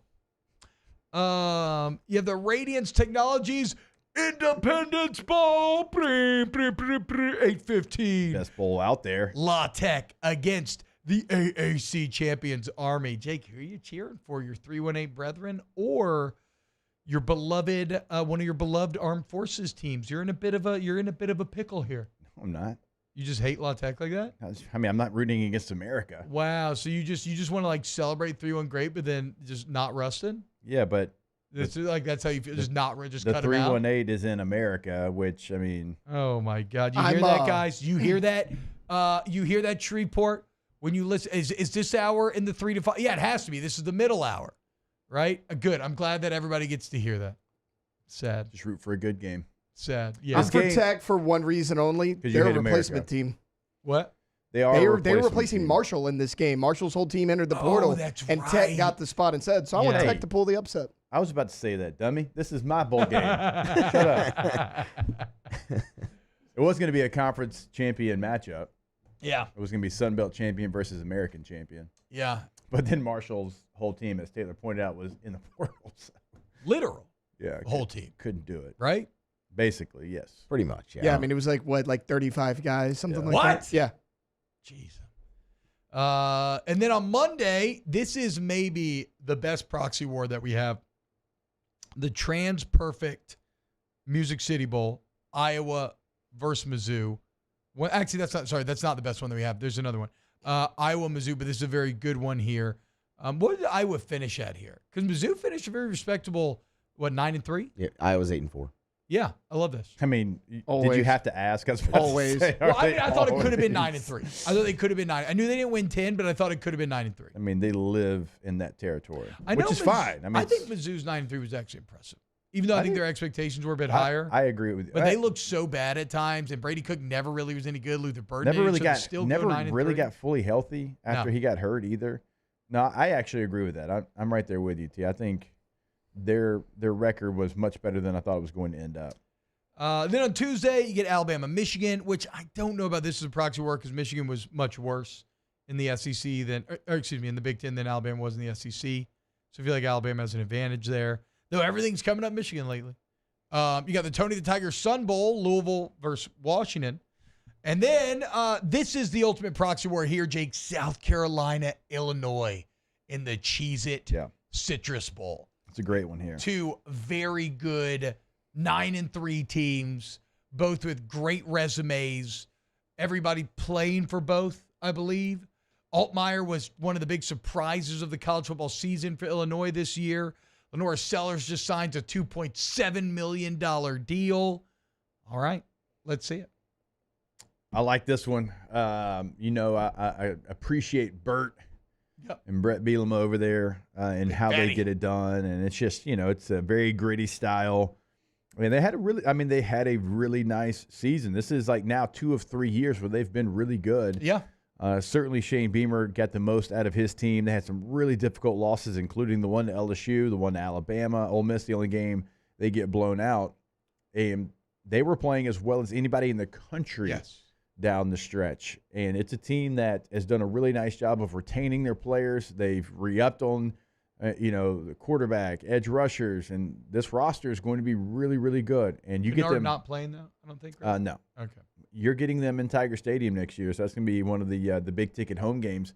I still like South Carolina here. I think because of the momentum that they had, and I think overall roster, they're going to be a little bit more talented. And Sellers is one of the best quarterbacks in the country, coming back, I think, next year. And then, even though I wish he still had the rec specs on. You can actually have really good odds on him for Heisman. I don't think we ever ended up doing that in the show. Nuss opened up a second, but Sellers' odds way longer than I thought they would be. Then you have the Kinder's Texas Bowl, Baylor LSU. So, guys, we got a great few days coming up, and then we got the playoffs. Let's talk playoffs next here on Off the Bench. Off the Bench. At Bayou Automotive, we believe in a sales process that puts you first. We want you to experience an easy purchase with clear pricing and great service. Let Bayou Ford and Bayou Chrysler Dodge Jeep Ram be your trusted partners in finding your perfect vehicle. The crew at Bayou Automotive is going to do right by you. Looking for the ultimate game day experience? Come to the Queen Casino in Baton Rouge. Wall-to-wall TVs mean you'll see every touchdown in HD. Place your bets and feel the thrill of every play with our DraftKings Sportsbook.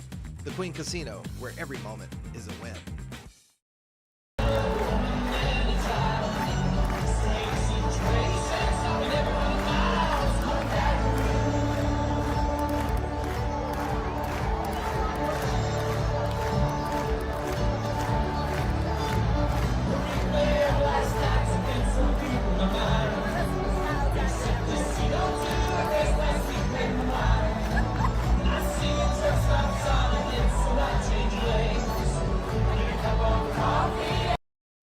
Breck teamed up to reimagine your parks, and you imagined big.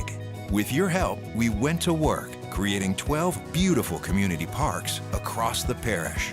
A family-sized water park, miles and miles of trails, and parks just for your dogs. There are more places to splash, to explore, to run wild, and even soar. You imagined, we delivered. Gold. BRAC, your #1 park system in the nation. Electricity is all around us, and our families depend on it. Every day is sparked by the power of a cold drink or a warm meal, a movie night, and a comforting light at the end of a dark hallway. From sunrise to sunset, playtime to bedtime, our team is ready to take care of your electrical needs. Even in the case of an after-hours emergency, the light in your life shines brighter with Mr. Electric. Hey, it's Matt Moscona. For years, you've heard me tell you about Insurance Network of Louisiana, helping you find better coverage for less money. But it's not just for your home and auto. They also offer commercial property. So, retail stores, professional offices like doctors, dentists, attorneys, clothing boutiques. Insurance Network of Louisiana can find you better coverage for less money. They service the entire state of Louisiana, and they're local. So call today at 293-0450 or lainsurance.net. Jerry and Benny Payne began Central Plumbing Company out of their driveway in Tanglewood subdivision. 50 years later and 4 generations down the road, we continue to serve Baton Rouge and the surrounding areas for all of their plumbing needs. Residential, commercial, industrial, or hospitality, Central Plumbing is here 24/7, 365. We want to thank our customers, family, and friends for 50 years of success. And looking forward to 50 more.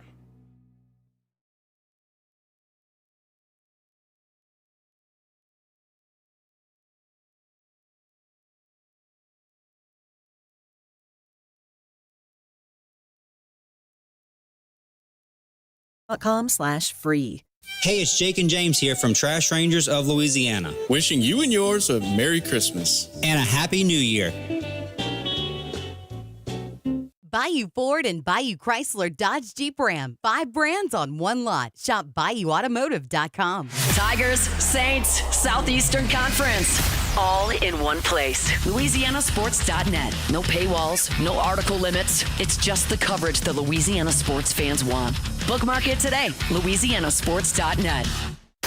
After further review with Matt Moscona. Weekday afternoons at 3 on 104.5 ESPN, Baton Rouge.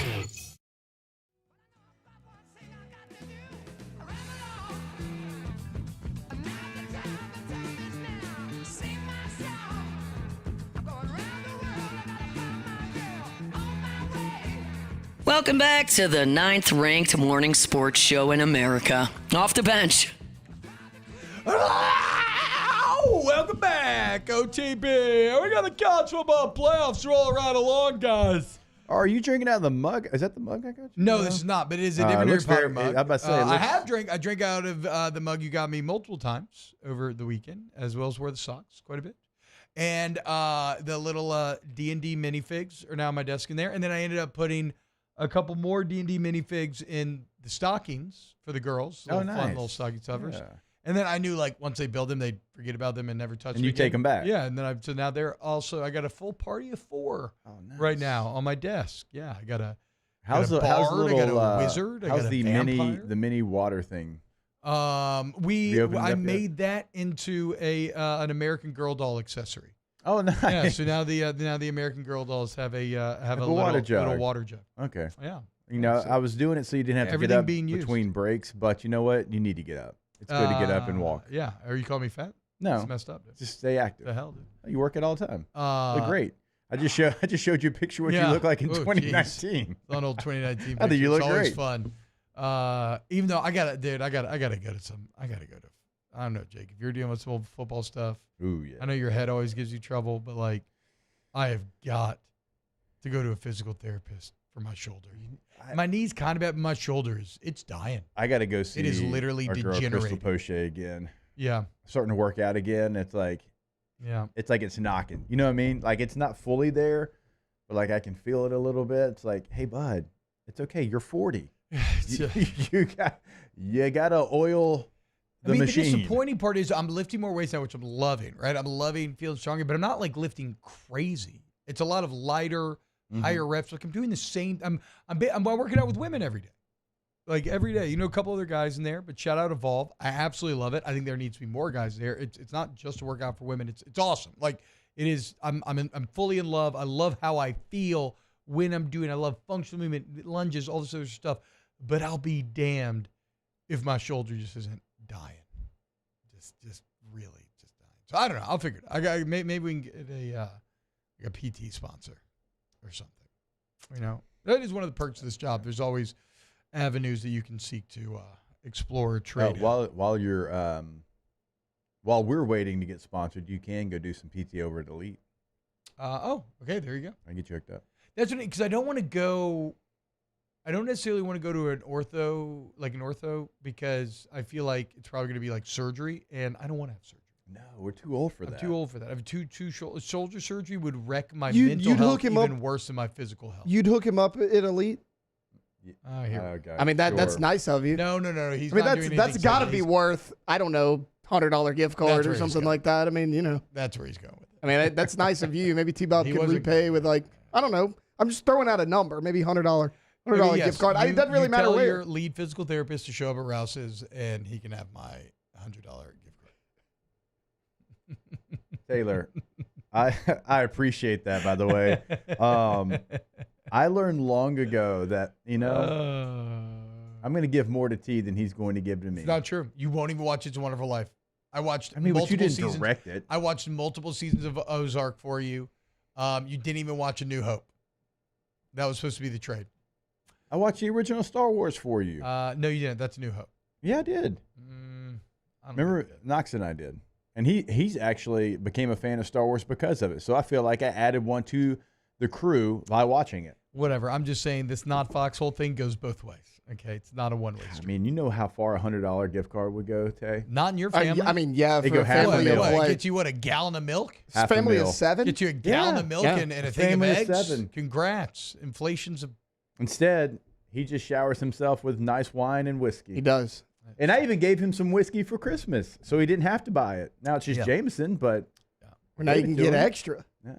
Well, I will say this. For what it's worth, there's a very good chance that you will have some liquor coming your way through From the gift card. the I don't really drink, though. Well, that's on you. It sounds like a personal problem. I don't know. What do you mean? Thank you, Moose. That's fair. No, yeah, that's fair. It's the thought that counts. What you do with it. I mean, it's.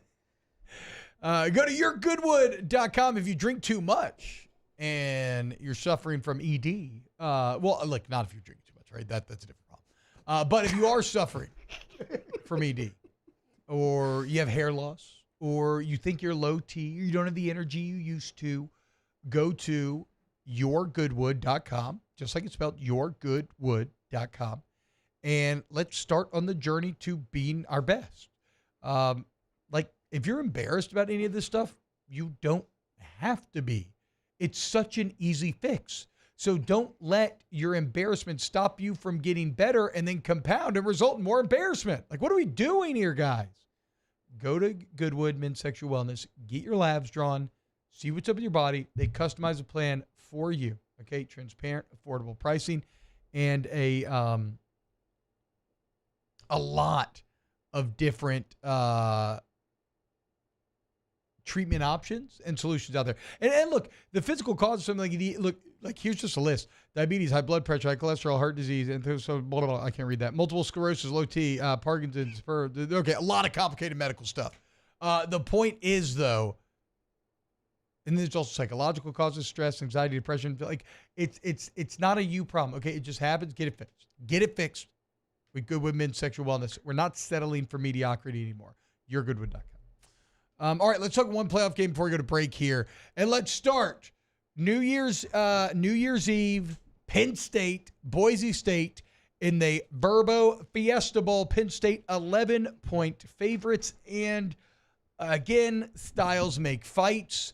I'm going to be fascinated to see what Boise can do here because I feel like this plays pretty directly into a Penn State team's hands that is playing very confidently right now. Drew Aller playing as confident as he has been in his entire career.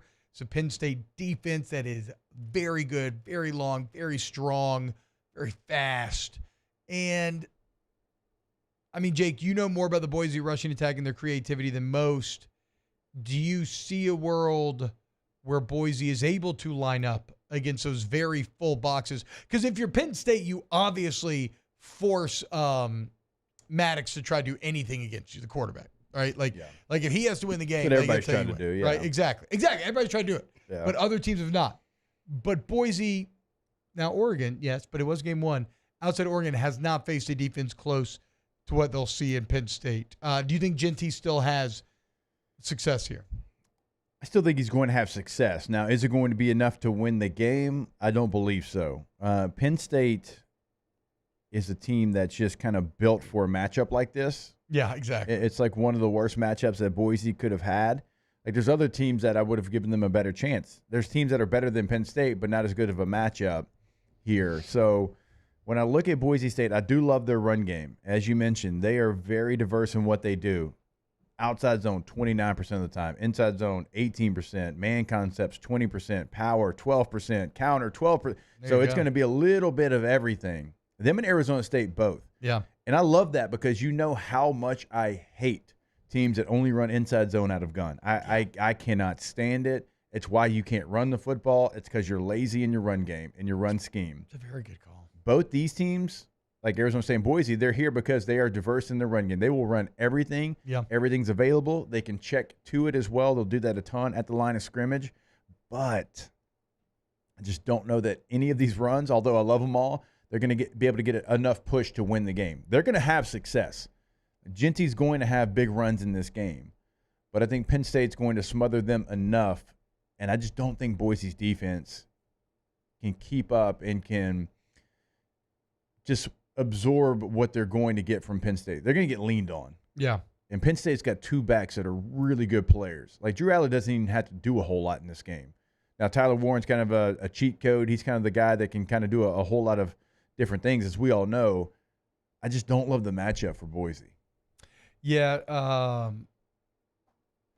Singleton and Allen, just it's a very experienced backfield for Penn State there. I do wonder, though, Penn State SMU, in a different world, if you avoid the pick sixes, which, again, I know is a big if, but something that Boise should not run into, in theory. Like, I guess, as bad as the matchup is stylistically, because just some of the size advantage and kind of how Penn State is built, from a game control standpoint, it's maybe not the worst. Because, like you said, they're going to lean on them. But will it take Penn State a while to separate? And then if Penn State's the one that makes the critical error, does that close the gap enough? It remains to be seen. Would you take Penn State to cover the 11 here? I can definitely see a backdoor cover situation for Boise here. Yeah. 11's a lot. It's a lot of points. We saw Boise go on the road and have the number one team in the country, the only team that didn't lose on the absolute ropes. I do think a lot of Boise State, if they lost by 10, I wouldn't be shocked. I don't know. I think 11's too much for me. All right. There you go. So I think we both think Penn State wins, though. Coming up next, talk about the other playoff games. Keep it locked, OTB. Off the bench. Go to centralplumbing.org, centralplumbing.org, 925-8552. Centralplumbing.org is your one-stop plumbing shop, be it commercial, residential, it don't matter. Okay, you got an old house, new house, red house, blue house. I don't care. If something's wrong with your poo house, you call Central Plumbing. 925-8552. They're licensed, bonded, and insured. They send you information ahead of time about who's coming in your home. They have flat rate pricing, excellent warranty once the work is done. So you have peace of mind before, during, and after. Bang, bang, bang. And they've been at it for over 50 years, guys. They don't grow in the way they do. They have a massive fleet, 24/7 emergency service. Unless your customers are consistently satisfied, go to centralplumbing.org today. Yeah, when you go to the website, you can see what they can do for you in the upgrade game. If you're looking to remodel at your home or business, go check out what they can do for you, or just have them come out. Tell them what you're looking for. They're going to help you out. New shower, new van, new tile, new tub, whatever it is. Also, tankless water heater if you want that as an option as well. Go to the website, centralplumbing.org.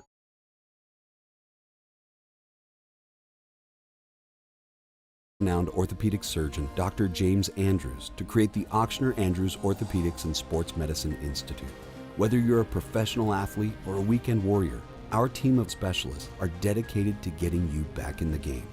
So whatever your reasons are for reaching your personal best, we've only got one: you. Ochsner Andrews Institute. Long live you.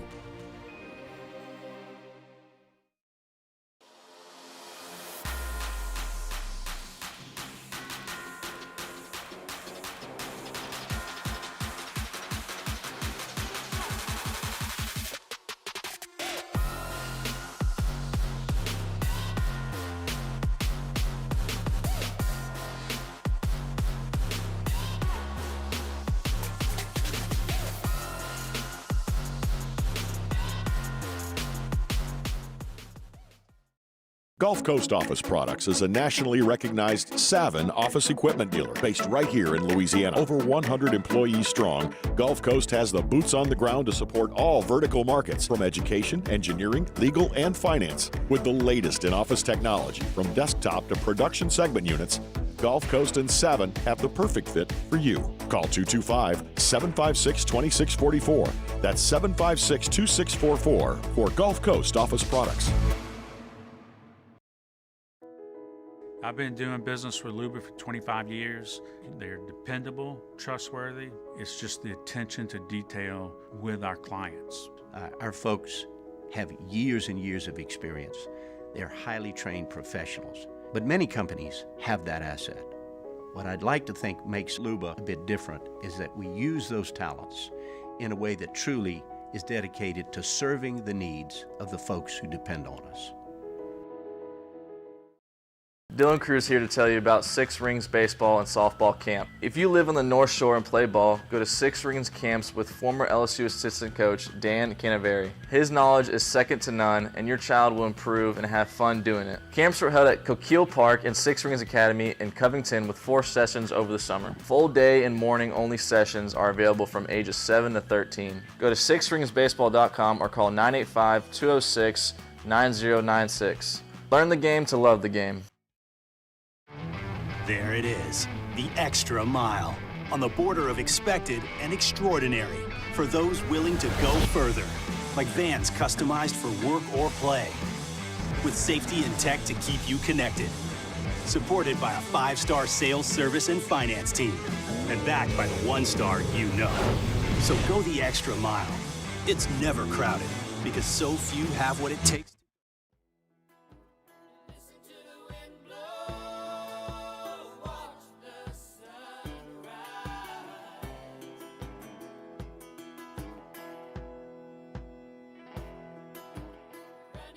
Welcome back to the best morning sports show around. Sorta. It's Off the Bench with Hester and T-Bob.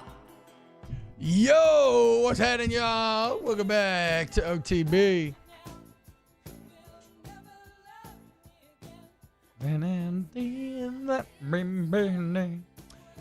So, on New Year's Day, we get one playoff game New Year's Eve. On New Year's Day, oh, that's interesting.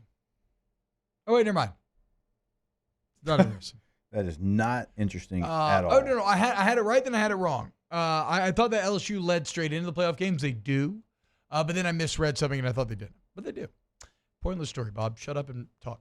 All right, so Texas, Arizona State, 11 a.m. New Year's Day, and this is when we lock in for a full slate of playoff games. Nothing in the world, again, would make me happier than Arizona State somehow winning this game. Texas D-line's really good. Kids Academy Company have success, sure, right? The problem is, I think the recipe for beating Texas is so obvious, right? Can you stop Wisner and Blue? And if you can, and you put Quinn Ewers, you put the game in his hands, he will make mistakes. This much is known. I don't think Arizona State's defense will be able to stop Texas's rushing attack. I'll look up the numbers again, but I'm pretty sure their rush defense is just okay. And we saw where that got Clemson last week. So I think Texas rolls here. I think they honestly covered just because of the rushing attack. I'm probably a little biased in this answer here, but I do love Arizona State. I think Arizona State has 4 ranked wins on the year. I don't think anybody's given them any credit. ESPN came out with the, playoff teams since 2014 ranked. They picked this Arizona State team dead last, which I think is just dead wrong. I think there's a lot of teams that have been in the playoff that aren't as good as this team. Levitt at quarterback, I think, is incredibly athletic. If Jordan Tyson was in this game, I would feel completely different about it. He's one of the better receivers in the country, well over 1,000-yard guy. Certainly, if he doesn't miss the last game, we're probably talking close to 1,200. Scattaboo is somebody that's going to get his in this game, just like I talked about with Boise State. Like, they are a team that's going to run outside zone, inside zone, power, count, pull lead. Like, I hadn't seen a lot of pull lead, since the old horn boss days here at LSU that we used to run, but they run it 12% of the time. Like, that's just another part of their game. They're going to have success in this game at different points because they don't just run at the interior of that Texas D-line. Like, they get on your edges, and that's what they're really good at. And so now it's going to fall on the linebackers and the safeties. Now, the safeties for Texas are really good in run support. Yeah. So Levitt's going to have to make plays on some hard, heavy play action down the field. I don't hate this matchup for Arizona State. I think they're going to be in this matchup the entire game, and I think it's going to be a close game. To be fair, they actually have the number one rush defense in the Big 12. It's just a weird situation where apparently nobody defends the run well in the Big 12 because they give up 117 yards a game. They're giving up 18 rushing touchdowns, and they give up 3.8 yards per carry, which are fine, respectable numbers, and better than Clemson for whatever that's worth. But I don't know, man. I'm just so impressed with the Texas O-line and Wisner and Blue. And Texas O-line getting healthy again. I hope Scattaboo and company do it. Nothing would make me happier than if the Big 12 were able to get revenge against the team that failed in their conference for so long. But I don't think Arizona State's going to do it. But you think Arizona State will cover that? Big spread, 13.5. I do. I do. Okay. I actually think a lot of Arizona State, I've talked about them throughout the year. Like, Kenny Dillingham is a really good football coach. I mean, he was the OC at Oregon when Bo Nix was going off and kind of his resurgence. So Kenny Dillingham had him as a quarterback coach when Bo Nix was a freshman at Auburn, which, remember, like, when he came onto the scene, like, Bo Nix was actually pretty good. He beat Justin Herbert at Oregon in his first ever game. Yeah. It was the sophomore and junior years that were bad. Well, Kenny Dillingham wasn't there for those. So he gets him back at Oregon, has a big resurgence. Yeah. And then obviously, like, what Kenny Dillingham's been able to do with this Arizona State team and certainly the offense. I think they're a good football team. They've been doubted all year long. I mean, but I agree with you. But I also thought that, like, whatever, doesn't matter. Nobody, it doesn't matter. I would say I thought the teams last week were good football teams too. And I think they are. I think they are good football teams. I think early on in the playoffs, we're maybe seeing the difference between good and great. But maybe Arizona's closer to great, or maybe Texas is closer to good, right? We will certainly find out. And look, if you can get Quinn off his marker just a little bit, it doesn't take a lot. No, because when he's good, he's really good. When he's throwing those seam routes to Golden, man, I don't know that anybody else in the country can throw them like that. But I'll be damned if every single game he is not going to try to throw a comeback to a squatted corner. Yeah, every game it happened. I mean, every game that I've watched of him this year, because he's got the big arm. And I was talking about this with Jimbo on Monday when he joined us. Guys like that, you love them because they can make every throw. But they also make you nervous because they can make every throw. Mm-hmm. He's like, look, we had him in camp, and he said it whistles when he throws it. But it gets him in trouble sometimes too. Like 85% of Quinn Ewers is really good. But that 15% can get you beat. When we get back, let's talk about the other playoff games. And I've got a third eye scenario here that will blow your mind because I'm going to tell you a major offseason storyline that is going to happen coming up next year on OTB. Off the bench. Go to main event of Baton Rouge. How about that? Earlier in the show, oh man, I wish you could remember the name. I apologize. But earlier in the show, someone saying huge thanks to main event and off the bench. I took my family to main event for a little holiday fun, mentioned OTB. All 6 members of the family got free 30-minute time cards. Guys, come on. How awesome is that? So, you're looking for something to fun do. Kids are out of school for a couple more weeks. Why not go over there to main event, right? You want to go bowling, great laser tag arena, do some gravity ropes, play some arcade games. Got a great new revised food and drink menu. And remember, if you want to plan an event for like your sales team, a business, whatever, we have dedicated party planners on standby ready to go. Go to main event today, right here in Baton Rouge. Mention OTB, free 30-minute time card. Yep, go there today, and look, you can do whatever you want to do over there because it's what you make it. If you want to take the family over there, if you want to rent it out, if you want to go bowling, if you want to have dinner, all that available. Go to mainevent.com.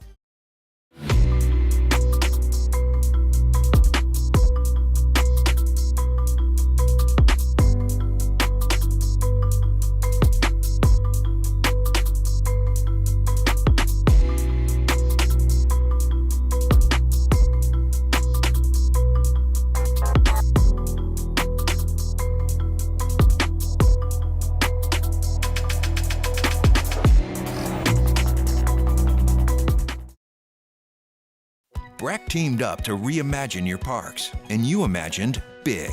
With your help, we went to work, creating 12 beautiful community parks across the parish. A family-sized water park, miles and miles of trails, and parks just for your dogs. There are more places to splash, to explore, to run wild, and even soar. You imagined, we delivered. Gold. Breck, your #1 park system in the nation.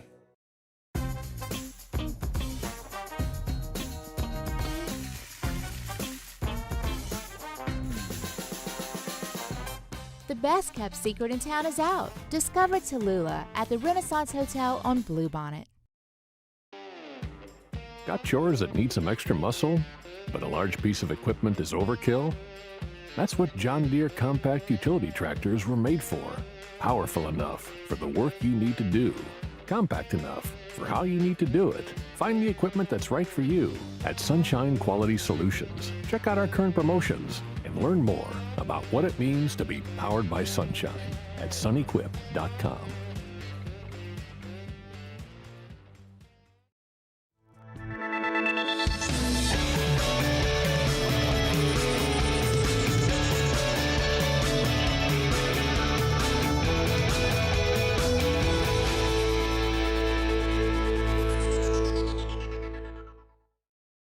At Bayou Automotive, we believe in a sales process that puts you first. We want you to experience an easy purchase with clear pricing and great service. Let Bayou Ford and Bayou Chrysler Dodge Jeep Ram be your trusted partners in finding your perfect vehicle. The crew at Bayou Automotive is going to do right by you.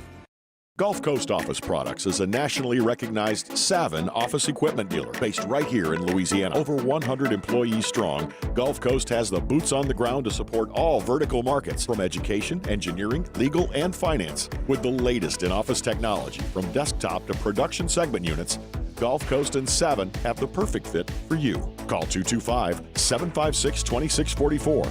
That's 756-2644 for Gulf Coast Office Products. The Windsor Senior Living Community in Mandeville, Louisiana is a beautiful, vibrant apartment community geared toward seniors.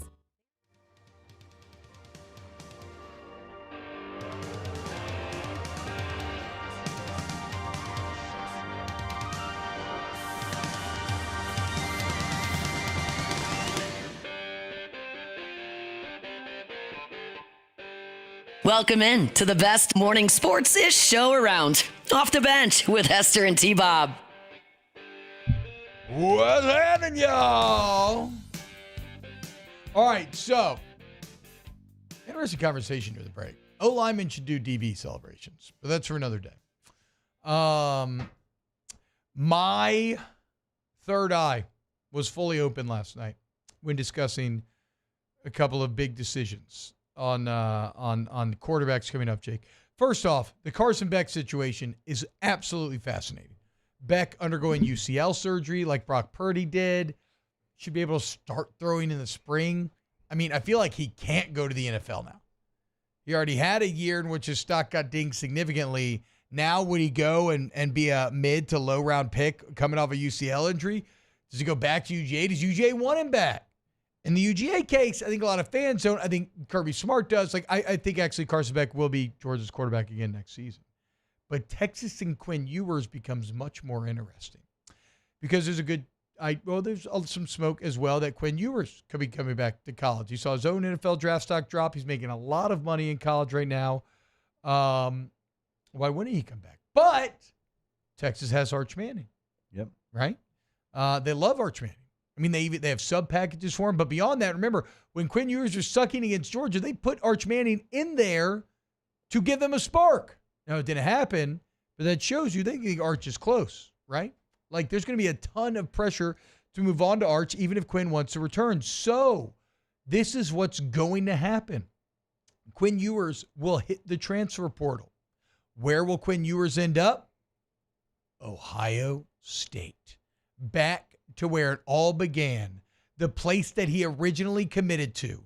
And then who does Ohio State open next season with? The Texas Longhorns in Columbus.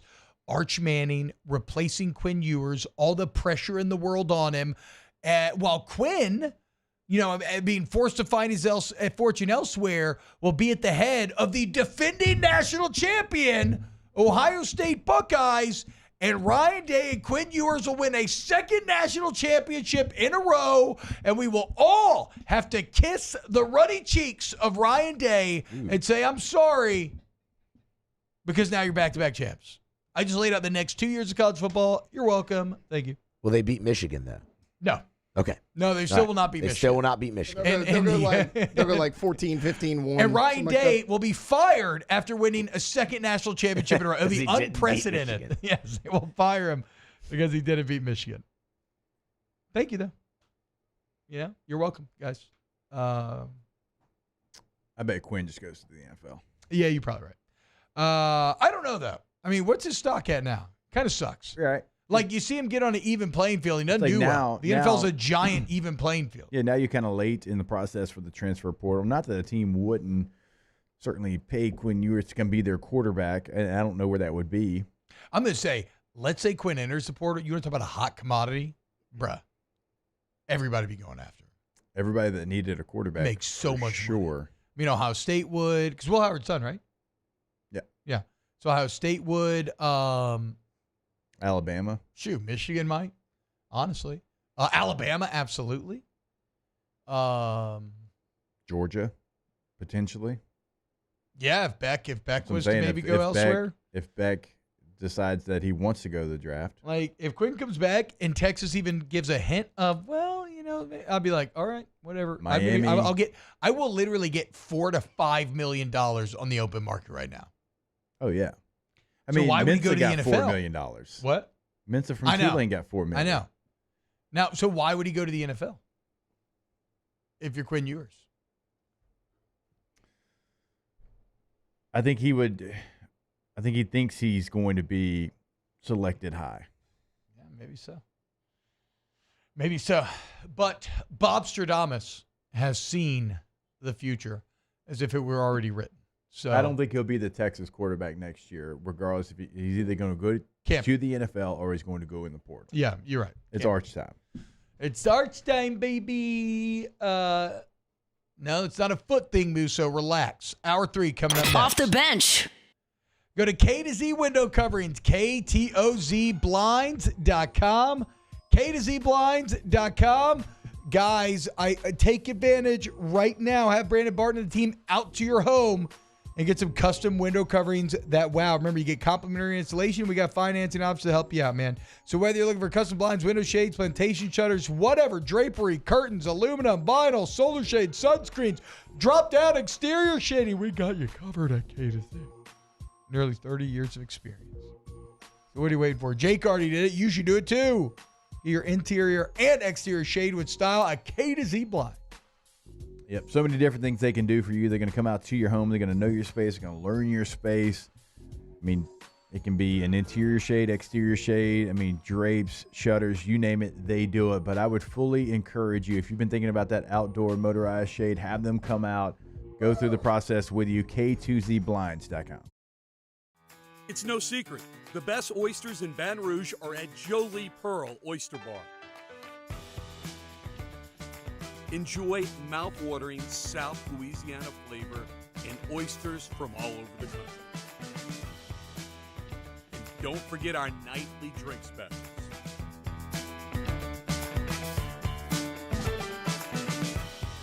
Jolie Pearl Oyster Bar, located in downtown Baton Rouge.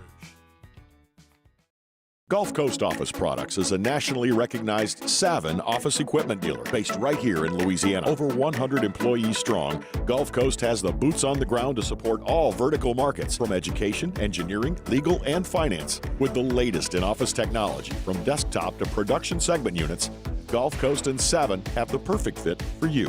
Call 225-756-2644. That's 756-2644 for Gulf Coast Office Products. I've been doing business with Luba for 25 years. They're dependable, trustworthy. It's just the attention to detail with our clients. Our folks have years and years of experience. They're highly trained professionals. But many companies have that asset. What I'd like to think makes Luba a bit different is that we use those talents in a way that truly is dedicated to serving the needs of the folks who depend on us. There it is, the extra mile, on the border of expected and extraordinary for those willing to go further, like vans customized for work or play, with safety and tech to keep you connected, supported by a 5-star sales, service, and finance team, and backed by the 1-star you know. So go the extra mile. It's never crowded, because so few have what it takes to go there. Mercedes-Benz Vans.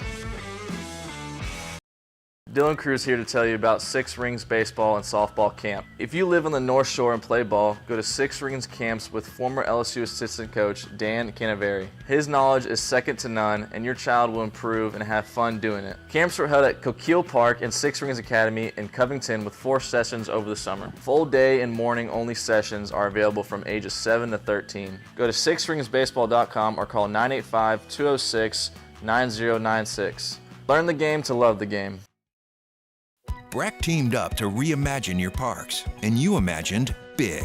With your help, we went to work, creating 12 beautiful community parks across the parish.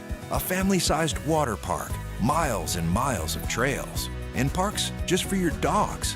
There are more places to splash, to explore, to run wild, and even soar. You imagined, we delivered. Gold. Breck, your #1 park system in the nation.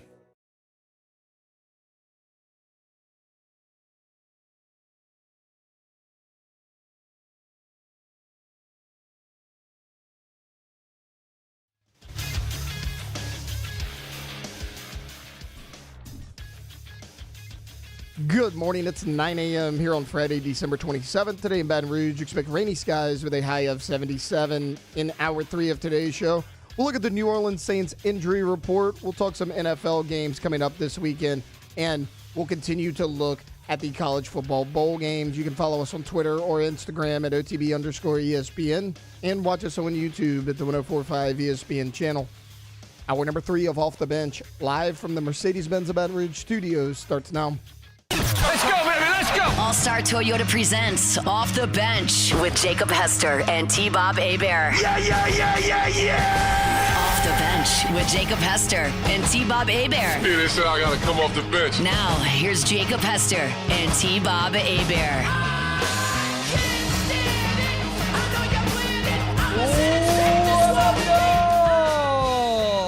Welcome back. Ryan LSU, why does T-Bob use the gay voice when he gets uncomfortable with his own voice? Huh. JV Senior's just an Ole Miss accent, not the gay voice. I don't know. Look, I have a lot of voices bouncing around in my head.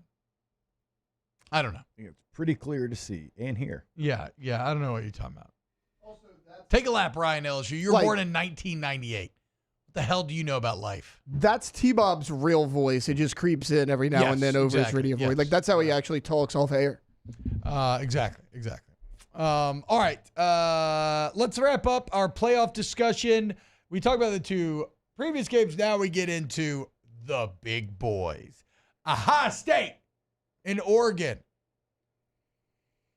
Once again, the second time this year matching up, and kind of fascinating in that you probably feel significantly different about Ohio State after what they just did to Tennessee, after how they looked the previous time out against Michigan. I mean, from an abject disaster to maybe looking like the best team in the entire country. This is one of the best quarterback matchups of the entire playoff. Actually, the best, right? With Dylan Gabriel, who is by far the best quarterback in this entire tournament, going against Will Howard, who actually has been very damn good every game save for Michigan. Even in game number 1, go look at the box score. It's an incredibly even box score, Jake. Both quarterbacks throwing for over 340. I think both teams coming in around like 500 total yards. Both teams rushing the ball very well. It was a damn even game in Autzen. Oregon edges Ohio State out, wins. But now Ohio State has a chance for revenge. And it's at a neutral site. It's not in Autzen. And it's hard to beat a good team twice. That it is. What's your feeling here? Exactly what you just said. It is so hard to beat any team twice. You've heard me say this 1,000 times. In the NFL, you'd play a bad Raiders team. You'd crush them the first time. The second game was a dogfight. Yeah. Just always is. That's just the way it kind of plays out. And certainly when these two teams are as close and evenly matched as they are, this one's going to be a very difficult game for the Oregon Ducks to go out there and do what they did in the first one. Now, the first one, Ohio State had chances, but it's going to be like a chess match of, okay, the game plan that you had the first time, how much of that do you use? How many new wrinkles do you have? Like, you can't chase ghosts in this game, even though it's going to be right in front of you and very easy to do. Ohio State's actually a favorite in this game. Yeah, -2.5 now. So, like, the 1 seed against an 8 seed is an underdog. Now, nobody gets their team motivated like a Dan Lanning. Mm-hmm. I think, it is something that he does at an elite level. He's loving the fact that they're a 2.5 dog to a team they've already beat this year. Well, and you want to talk about how we think about the coaches. Dan Lanning, people, we all kind of view as being much better than that of Ryan Day. So, right, great opportunity for Ryan Day to start to fight back against that. But, yeah, that definitely would be the feeling coming in. I am still surprised that Oregon is an underdog, though, even though I think Ohio State, what they did to Tennessee, that was as impressive as what anybody did in the first round. But Oregon was waiting for a reason. They were waiting because they won the conference. They went and beat Ohio State. They didn't lose any regular season games. I think Dylan Gabriel is the best quarterback, like you said, in this playoff. I think that's going to be something that could potentially play out to where they're victorious because of it. I mean, I actually agree. I give the edge to Oregon simply because Dylan Gabriel is literally the most experienced quarterback in NCAA history. Yeah, it's not hyperbole. That is a numerical fact. But I think why Ohio State's favored, Jake, again, you look at the box score, 22 first downs for Ohio State to 18 for Oregon, 467 total yards State, 496 Oregon, 320 through the air to 341, 141 on the ground at 4.3 yards per carry, 155 at 5 yards a carry. Very even. Where it was not even, Ohio State turned it over twice and had 8 penalties to Oregon's 3. And yet, in Autzen, the game was still that close. So I guess maybe people say, well, look, if you clean up the turnover, if you manage to keep that even, keep the penalties more even, then Ohio State wins a game on the road. Now it's neutral. I don't know. I mean, maybe that's the angle as to Ohio State being favored. But what about this? This is kind of like the NBA when one team sweeps, the other team goes to 7. Is Oregon going to be rested and ready or rusty and not ready? It's a very fair question. It's been a long time, bro. 3 weeks for college kids? Yeah, it's like the old BCS when you used to play in the Natty then. Remember? I mean, you finish up the SEC championship game. You wait till January 7th or 8th. Yeah, I hated it. It was awful. I mean, you go back to camp practices. Well, Miles did.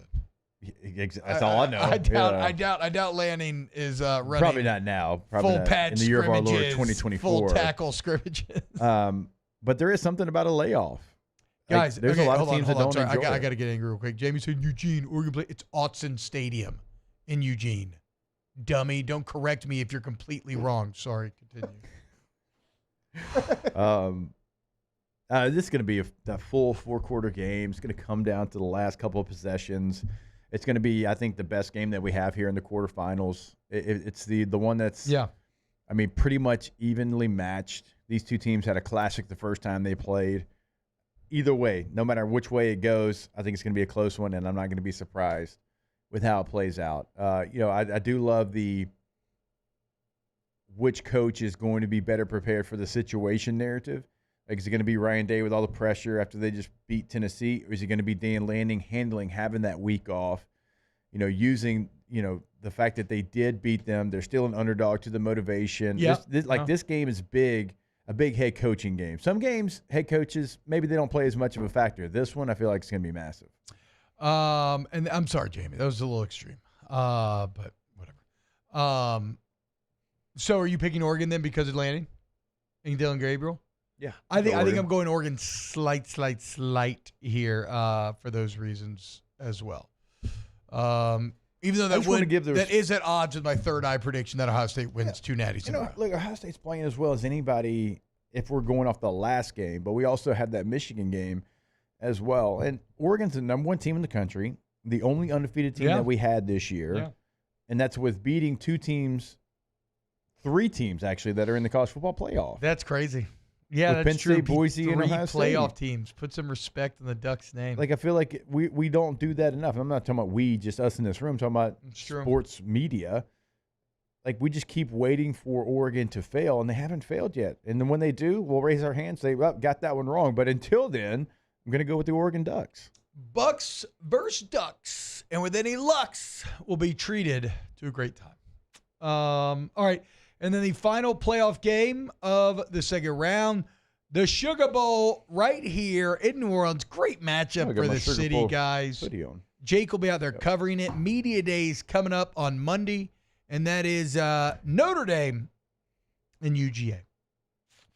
I mean, look, to be frank, well, not really. My name's T-Bob.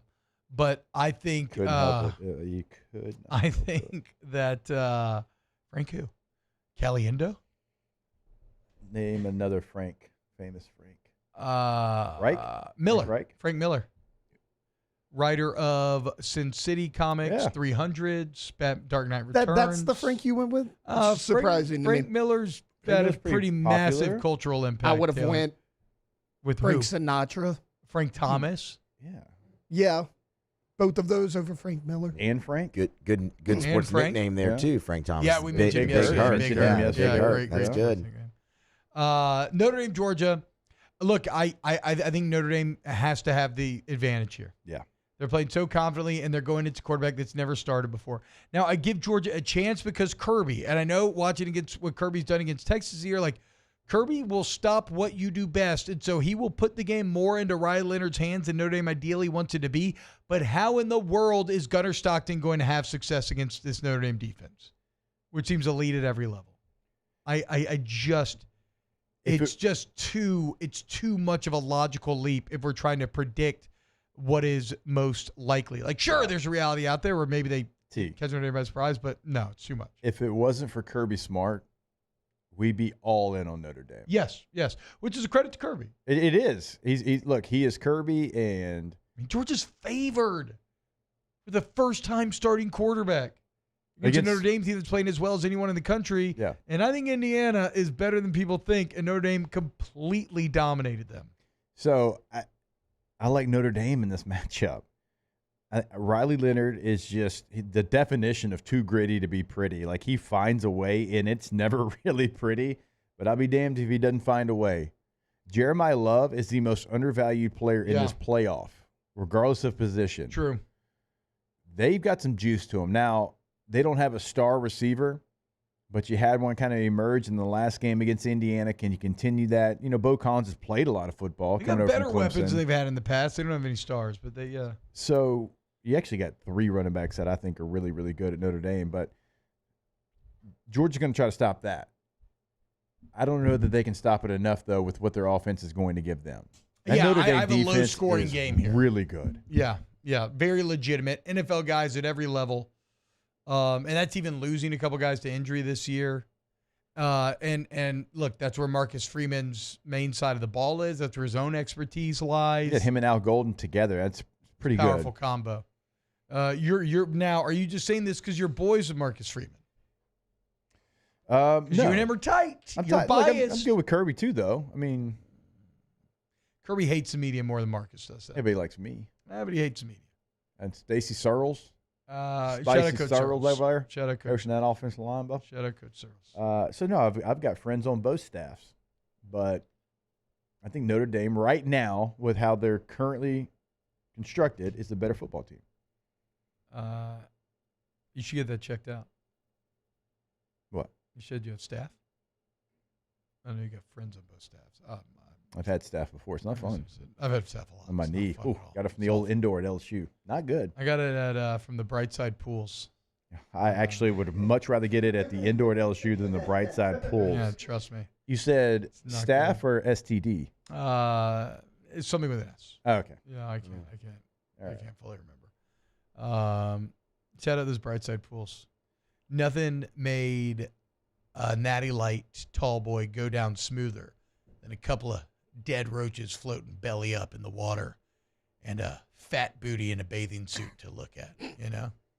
Just, God, what memories. What incredible college memories. God, you're so lucky. I mean, if your wife listened to this show. Whose fat booty do you think I was looking at? Mm-hmm. What do you mean? You don't think she was at the pool with me? You guys just solely think she was letting this guy go to the pool alone? Sometimes. College Bob, maybe. Yeah, sometimes. He had the beaver haircut, the swoop. Tommy says, this isn't a Brian Kelly Notre Dame team. Freeman knows how to win big games. Now, that's a bit interesting because does he? I guess Freeman's real problem has been with the smaller games. Yeah. Marshall and NIU. But, like, Freeman, previous to Indiana, hadn't had any massive wins, had he? I mean, A&M week 1. It's a big win. Maybe. Big win. But not, like, crazy. No, and then if you remember last year, people kind of trolled him a little bit for losing to Ohio State. Remember, he had too many men on the field, back-to-back plays. He gave them 2 extra downs, and Ohio State won that game. Oh, yeah, he actually choked his that's what I'm saying. So, like, until this year, no.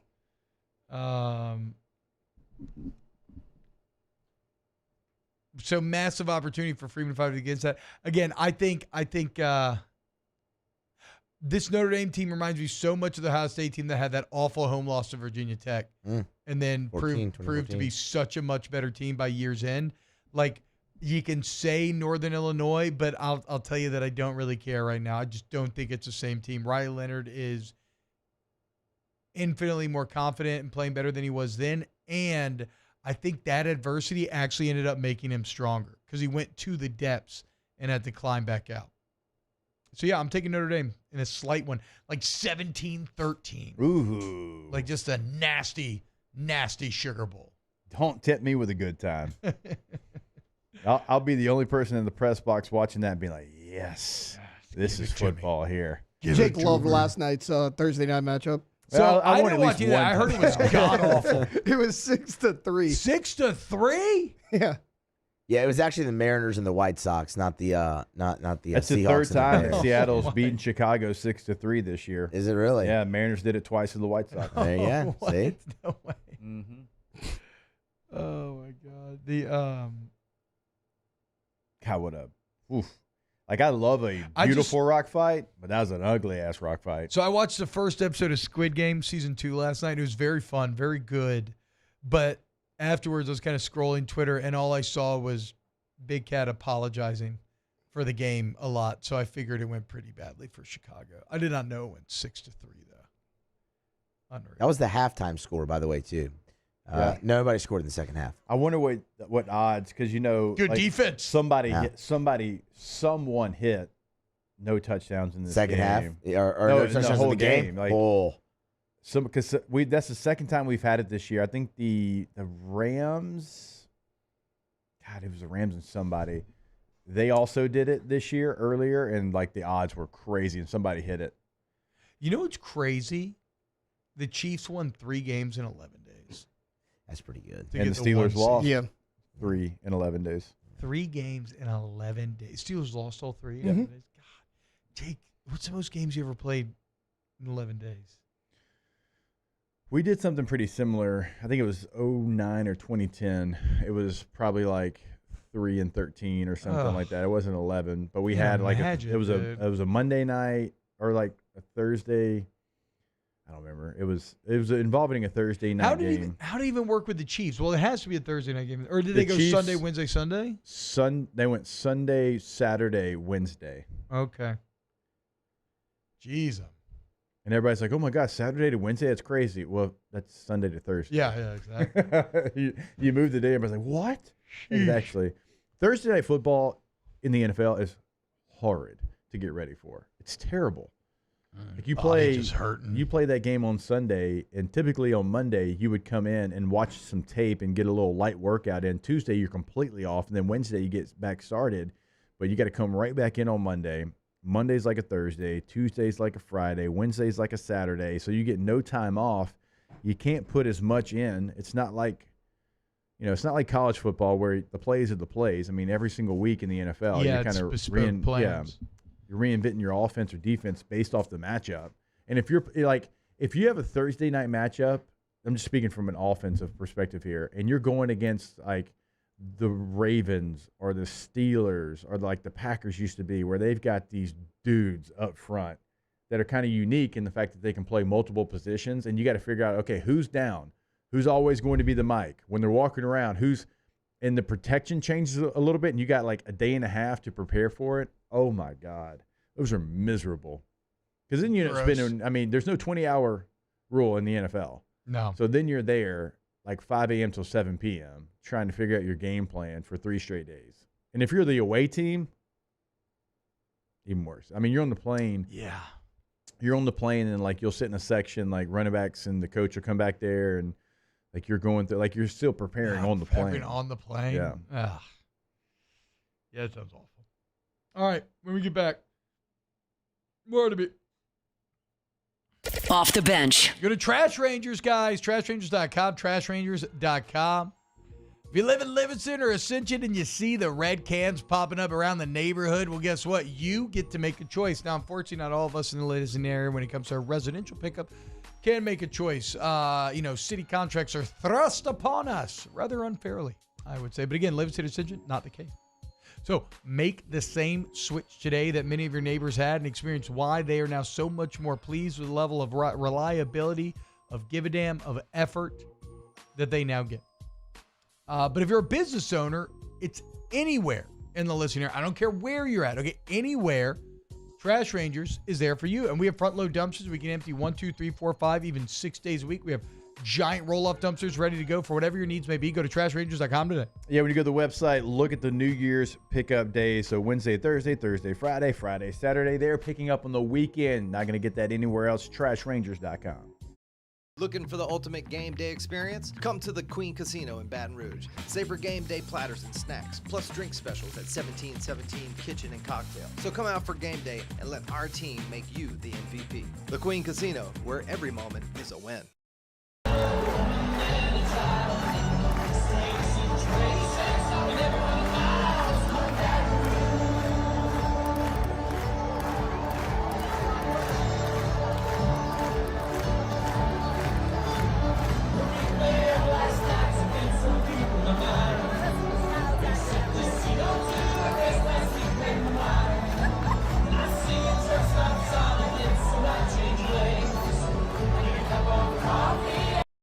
Electricity is all around us, and our families depend on it.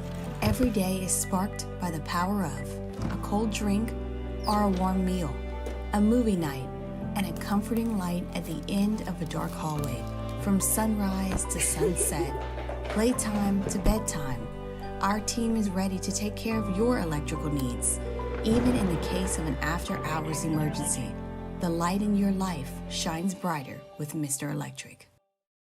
Hey, it's Matt Moscona. For years, you've heard me tell you about Insurance Network of Louisiana, helping you find better coverage for less money. But it's not just for your home and auto. They also offer commercial properties. So, retail stores, professional offices like doctors, dentists, attorneys, clothing boutiques. Insurance Network of Louisiana can find you better coverage for less money. They service the entire state of Louisiana, and they're local. So call today at 293-0450 or lainsurance.net.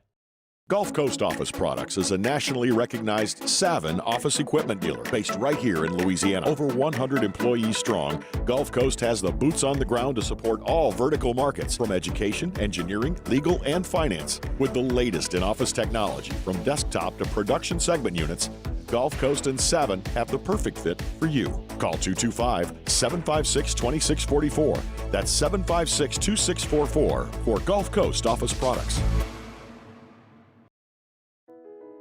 I've been doing business with Luba for 25 years. They're dependable, trustworthy. It's just the attention to detail with our clients. Our folks have years and years of experience. They're highly trained professionals. But many companies have that asset. What I'd like to think makes Luba a bit different is that we use those talents in a way that truly is dedicated to serving the needs of the folks who depend on us. At Relief Windows, we're more than windows. We're windows, doors, party plank, and vinyl siding. But our number one product is always customer satisfaction. Visit us online.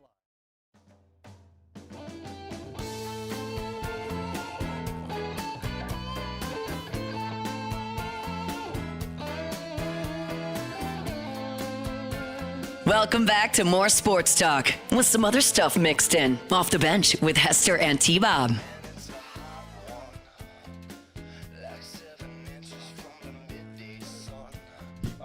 Slander Rob Thomas here. Rob Santana? I mean, Matchbox 20 had some bangers back in the day. I did used to like them. I think Santana is the coolest part of this song, though. Well, obviously. The Musolisa. Don't become too cool for like Matchbox 20 and what? Nickelback and Goo Goo Dolls. No. Don't get too cool for all that. I like it. I mean, if we're talking about like songs that kind of stand up no matter how old they are, I mean, like Iris by Goo Goo Dolls, banger. Yep. True. Like Balloon, hit. I'll tell you what's his, that Santana guitar. I mean, he's the star. Exactly, your song. It's the same as the almost from your heart. Be so much more.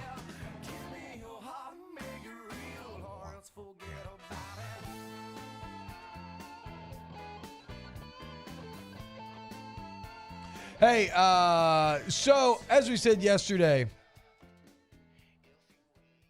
the NFL owns whatever it wants, you know. And it's crazy because LeBron said, watch out, NFL, you know, get out of here, NFL. The NBA is still our day. Or Christmas is still the NBA's day. I'm paraphrasing. And in a weird way, and I said it yesterday, it's like the numbers would be crazy, the gap would be huge, but it's not really a condemnation of the NBA as much as it is just the NFL owns whatever they want. But the NBA had a great day. The NBA averaged $5 million a game. The Lakers-Warriors game had a $7 million average, $8 million peak. That's the highest rated regular season game in a few years. They benefited from the Netflix portion of the NFL too. Probably. Yeah, maybe so. Maybe so. But even with two deeply unexciting games, the NFL dominated. The Ravens beat the Texans 31-2 and averaged 24 million viewers. The Chiefs beat the Steelers 29-10 and averaged 24 million viewers. So you could take the million for the NBA for every game and still wouldn't get to the NFL's numbers, what you're saying? Yeah, one game, yeah. It would match one game. I think it's our day, LeBron. And what's going to be really fascinating to me is on Tuesday, we'll get the global numbers. And that's what I know. Since you have global subscribers, I wonder how many Europeans, maybe people in India, Asia, were just like, huh, what is this? Like, let's see what's going on here. I know a lot of Premier League players were taking pictures of them watching the NFL. Watching football on Netflix, yeah. I'm getting ready for Boxing Day tomorrow. Netflix's early release on the numbers was 200 countries tuned in. Sheesh. That's crazy. So we'll see how high it takes the number. So that makes those things the second and third largest streamed events on Netflix. Do you know what's first? Yeah, unfortunately. You can all call Jake Paul an idiot. Jake Paul and Mike Tyson, had an average of 60 million viewers. 65 peak worldwide, 38 million concurrent in the U.S. alone. Do you understand that these shows on Fox and CNN do like 50,000? like 100,000, 150, 200, and those are shows that have a lot of money invested. Are big, and Jake Paul did 38 million concurrent in the U.S. alone. Yeah. Are you kidding me? I mean, I tuned in. I was watching in Gainesville, Florida, in a Best Western hotel, getting ready to lose to the Gators. 5-star hotel in So Gainesville. I the only didn't, hotel in but Gainesville. like to your point, T-Bob, like people can control this. Everybody that complains and says, why does Jake Paul do this? Why doesn't he have a real fight? You keep tuning in. He keeps making money. He's going to keep right on doing it. Like it's kind of our fault. It is our fault. It's the same thing as politics. We complain about wanting people to be less extreme, more down the middle, and then you punish them when they are. You get what you freaking deserve. Now, what we don't deserve is what the New Orleans Pelicans are doing to us. Who? Exactly. Are they even still an NBA team? God, they lost last night, so they had to be an NBA team to play. Well, they played, so they lost. They lost to the Rockets. They're 5-26. So this is like a Voltaire. I think, therefore I am. I play, therefore I am, right? You lose to the Rockets 128-111, crowds booing, you're god-awful, you're 5-20, so you've lost 8 consecutive. You've lost 17 of the past 18. To start the game last night, you missed your first 10 threes, and you have the Grizzlies coming to town who remain the ultimate insult to injury because John Morant goes behind Zion Williamson, ends up being a legitimate superstar even with all the trouble that he's had. And the Grizzlies just scored 155, which is the biggest number that anybody's put up in the NBA this year. It is really sad and unbelievable how bad your New Orleans Pelicans have become. And it's not like they didn't have some of their Jimmys and Joes in this game last night. Yeah, I mean, Herb's back, Murray's back. Poor Trey Murphy, CJ's in the lineup. I mean, you had no Brandon Ingram and no Zion. We know that. And Zion, you just got to move on. No, we're done. We're done. We said we're done. We stopped considering him a part of this team. Yeah, we like did. When people say he doesn't we play, made that like announcement. let's just we made that announcement with the most recent injury, and we were nice about it. Then we saw the reports that I'm still not sure if these are true or not. That he was mad. That he's mad at his agents for not getting him to New York. If it is true, F him. If it's not, I can remain kind of pity. I can pity him a bit. This isn't even like an attack towards him. Like there's certainly some stuff that I would like to ask him as far as his health and maybe the timetables and why he's not out there and all. Certainly that, but you just need to move on for the psyche of your franchise. Yeah, you're being held hostage. You are hostage by a guy who no obviously doubt doesn't want to play. Yeah, doesn't want to. You've got a ton of money Why would invested you? in him. At this point, you always want the most return. At this point, so when you watch the 3-point contest and they have the racks of basketballs lined up, go trading for all 6 of those racks right now. Mm-hmm. You get some value at least. Maybe there's 5. I don't know. I mean, and the one thing that you're not going to get anything. So just move on. The one thing the Pelicans did do that's not bad is his contract is not bad because it had a bunch of clauses about injury, and so I don't think it's like fully guaranteed or anything anymore. So you're not tied up in that regard, but whatever. So Rod Walker Nola writes for Times Union and Advocate, does a great job. But just to point out how depressing New Orleans sports have been this fall, here are all the different losing streaks by the Saints and the Pelicans this season. The Saints lost 2 games in a row. The Pelicans lost 3 games in a row. The Pelicans lost 6 games in a row. The Saints lost 7 games in a row. The Pelicans are currently on an 8-game losing streak, only bested by a previous 9-game losing streak. Guys, that's in a couple of months. It's insane. It's really bad in the 504 right now. Both of ownership's franchises looking like disasters. All right, when we get back, let's talk a little New Orleans Saints, and we got our Tay-Tay Info story of the day. It's probably going to be about CeeDee Lamb. Coming up next here on OTB. Off the bench. Go to Gordon McCurdy Injury Attorneys. Get Gordon, get it done. That's the website, getgordon.com. Where you can go fill out a consult and they'll get in touch with you immediately. You can see past results from customers and you can see all the cases that they handle. Or maybe you just call 225-888-8888 when you get in an accident and you get somebody who's going to stand up to the insurance companies that never want to do what they're supposed to do and get you what you deserve. That's the Gordon promise. Get Gordon, get it done today. Go to getgordon.com and you really can do it all on the website, including you can have a chat with an agent. As soon as you log on to the website, it's going to pop up. Ask them any question that you might have. You can see the past client results, cases they handle in the courtroom, all right there at your fingertips. Also, it's always at Get Gordon is the handle on all major social media to see what they're doing in the community, not just here in Baton Rouge, but throughout the entire state of Louisiana. Then you know it is your area code in Louisiana, followed by 888-8888. Get Gordon and get it done. Gulf Coast Office Products is a nationally recognized Savin office equipment dealer based right here in Louisiana. Over 100 employees strong, Gulf Coast has the boots on the ground to support all vertical markets, from education, engineering, legal, and finance. With the latest in office technology, from desktop to production segment units, Gulf Coast and Savin have the perfect fit for you. Call 225-756-2644. That's 756-2644 for Gulf Coast Office Products.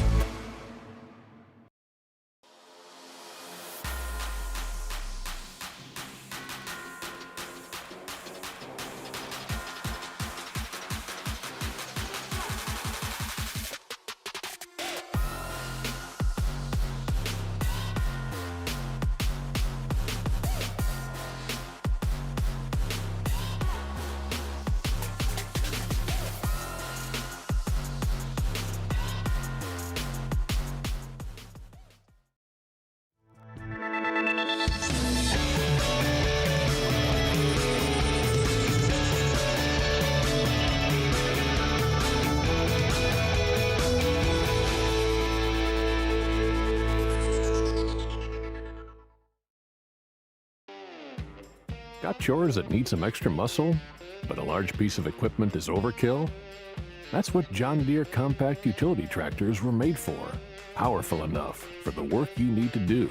Compact enough for how you need to do it. Find the equipment that's right for you at Sunshine Quality Solutions. Check out our current promotions and learn more about what it means to be powered by sunshine at sunequip.com.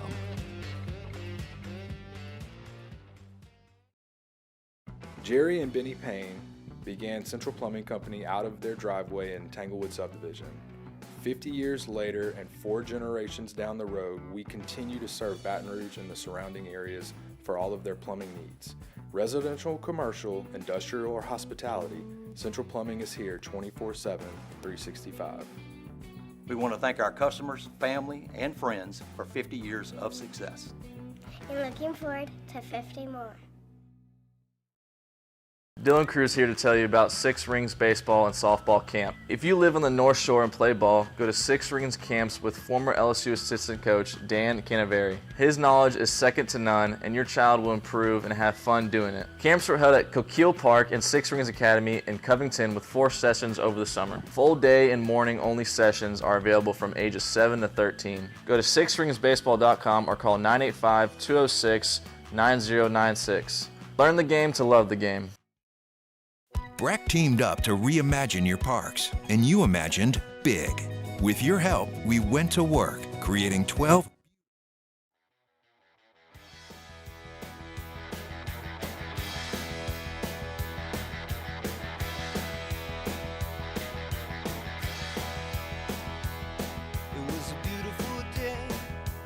Back to sports talk. Maybe. Off the bench. What's happening, y'all? Welcome back to OTB. And let's talk about the Saints real quick as, oh my God. You want to talk about true NFL sicko stuff? I know there's a lot of college football sickos out there, and y'all pride yourselves on watching the games that nobody gives a damn about. You would be hard-pressed to find a college game worse than the NFL game they're going to serve up to you Sunday in the Caesars Superdome. And that is Saints Raiders. What? Ugh. Not even Saints Raiders with the slightly interesting narrative of Derek Carr going against his old team because Derek Carr's not playing. I mean, this is the worst. You thought 6-3 last night on Thursday Night Football was bad? Wake up! You're going to watch Spencer Rattler and who? Aiden O'Connell? Who's Raiders quarterback at this point? Yeah, Aiden O'Connell. Ugh. Darren Rizzi and Antonio Pierce? It ain't good, boss. It ain't good. There ain't nothing nice about this Sunday in the Dome. You think it'll be full? No. No way. Yeah. I mean, I don't know. I feel like the why, crowds have still looked pretty good on TV. I don't know how the Superdome's not busting at the seams to see the running back matchup between Amir Abdullah and Kendre Miller. Oh, Amir Abdullah's still. There you go. go. Okay, hell yeah. Nebraska? Yeah, Nebraska. Of Nebraska fame, Amir Abdullah. So you got Carr out, you got Kamara out, you got McCoy out, Lucas Patrick out. Now, granted, they didn't practice on Wednesday, which normally means that it's going to be tough for them to play. Chris Olave did a full practice. I don't know why the hell you would play him. I don't think you do. I don't think you risk his health. I think you have longer conversations in the offseason about what the future of his career looks like. You had Juwan Johnson, Nathan Shepard, Marcos Valdez-Scantling, Peyton Turner as limited participant. Wait, who? Peyton Turner? Yeah. He still plays? Good God. What an abject disaster. Just absolutely disgusting stuff. I mean, do we just run back the Kendre Miller conversation? This game, the only thing I'm looking for is Kendre Miller. Got a breakout game. Now have a Kamara, third-round pick. Maybe does a little something. Prove that it's not that it's out. Get the hell out of here. There's nothing to be excited about, nothing to celebrate, nothing to be interested in. It's a freaking disaster. And frankly, it's hard not to blame Mickey Loomis. All roads lead back to the roster building, the decisions made. Was Dennis Allen bad? Absolutely. But where does that also fall at the feet of? Mickey. Any other situation, Big he's League out. Chew. But he Bubblicious. ain't out. So, I don't know, man.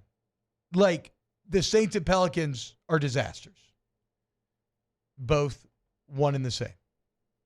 And it is unbelievably depressing for a state that doesn't have much, but this is what we do have is sports and two pro teams, and they both are, they're not just bad. I'm sorry. I won't grant the Saints rank of embarrassment because I think they do play hard, even if last game was embarrassing. The Pelicans are an absolute embarrassment, but both are just really awful right now, and it's a bad feeling. We just needed Allen for one more year. He was about to become Tom Landry. Yeah, I know. Hey, Mickey, stick with your plan, you coward, right? Well, I mean, Wasn't Tom he going to Landry, be Bill Walsh, Belichick soon? Yeah, Belichick, he was getting there.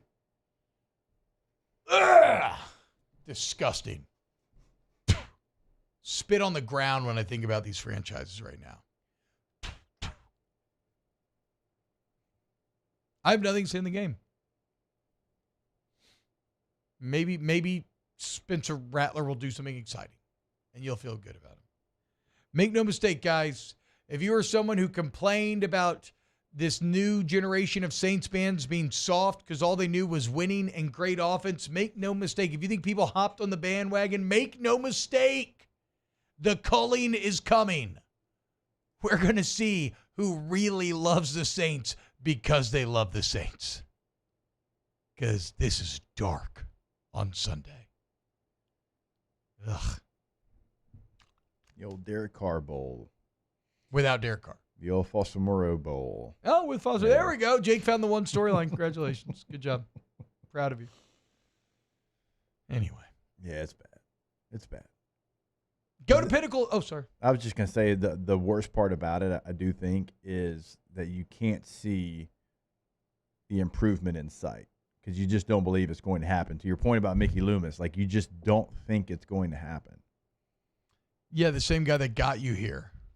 It's still going to be, I mean, like we said, I mean, everybody says it. He's basically the owner. Yeah. He ain't going anywhere.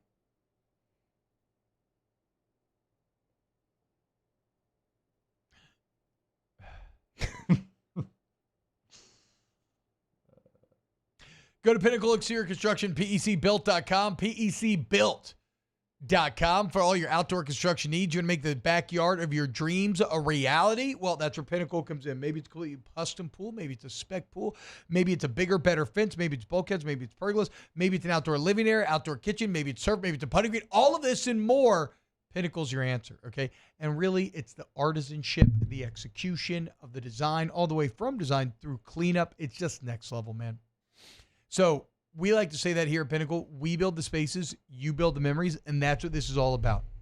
Okay? You make that backyard the home of your dreams. All of a sudden, you, your friends, your family, everybody wants to be there. No longer are your teen kids going over to Jerry's house because he has a sick pool. Now, thankfully, they're not allowed over at Taylor's house anymore. We all know. It's fine, though. But now they're going to be at your house because you have a sick backyard kitchen to watch the games and have some fun and maybe go swim. Pinnacle Exterior Construction, PECbuilt.com, PECbuilt.com. All right, it's time for a Tay-Tay NFL story of the Day-Day. It's time for Tay-Tay's NFL story of the Day-Day. Your daily dose of NFL news from Taylor Sharp. T-Bob thinks I'm going to talk about CeeDee Lamb here. Yeah, and he is absolutely incorrect. I'm not talking about CeeDee Lamb. Who cares? The Cowboys suck with or without him. It doesn't really matter. Teddy Bridgewater's going back to the NFL. He won a ring as a high school head coach. He's trying to get one as a player now. He's going to the Detroit Lions to back up Jared Goff. The current backup right now, Hendon Hooker, who has not played much in his NFL career. Teddy Bridgewater, 32 years old, earlier this month, of course, Miami Northwestern won the state title. It was his first year as the coach. It was actually his alma mater. It's where he went to high school. But, Teddy Bridgewater coming in, going to try to be the primary backup for Jared Goff, see if he can help him make a run. This is a great move. This is a great move. Great insurance play by the Lions here, because if you have to go to Hendon Hooker, the season is blown up. With Teddy, this gives you like a Nick Foles-esque chance. What shocks me, Jake, is do you know Teddy Bridgewater's age? I would guess he's 34. 32. Okay. He feels so old because he's been around so long, but he's still young, 32 years old. I love the story of him going to coach high school, winning the state championship his first year. Obviously, Teddy, one of the more beloved recent New Orleans Saints. And, man, I think it would be very cool if he was to find his way to Super Bowl. Now, for the Lions, hopefully he doesn't have to play a role, right, as that means, the worst has happened. But good on Teddy, man. Good on Teddy. Go chase that ring. And then that's the crazy part about quarterbacks is you kind of don't have to be in the premier physical shape of the other positions. So you go do this, you finish out the playoffs, and then what? You just go back to coaching? Yeah, so he said this was always the plan. He said when he signed on with the high school, he said, look, if we win a state title, I want to go try to join a team that's in playoff hunt, possibly come back in February. But if he sticks around in the league and gets a contract elsewhere, then the high school team will go from there. But you were talking about the injuries with the Lions. They have 21 players on injured reserve right now. What? And that's what Campbell said. He said, look, we needed to bring in a veteran that we have comfort in case something happens to Goff because 21 players on IR. Because Hendon Hooker would be their backup, right? Hendon Hooker would be their backup. And if you play Hendon, you're done. Well, and he's young and he has injury history as well. So, shout out to Teddy. Yeah. You can go out there, coach his high school to a state championship, get a couple of game checks there with the Lions, maybe win a ring. Yeah. It's amazing. Well played. All right. When we get back, let's wrap up today's show with a little Ask the Bench and Tears for Fears here on OTB. Off the bench. At Atmos Energy, our smart choice solutions help customers save energy and emissions with rebates up to $500 off high-efficiency natural gas appliances, smart thermostats, and weatherization upgrades. Together, we're fueling our energy future.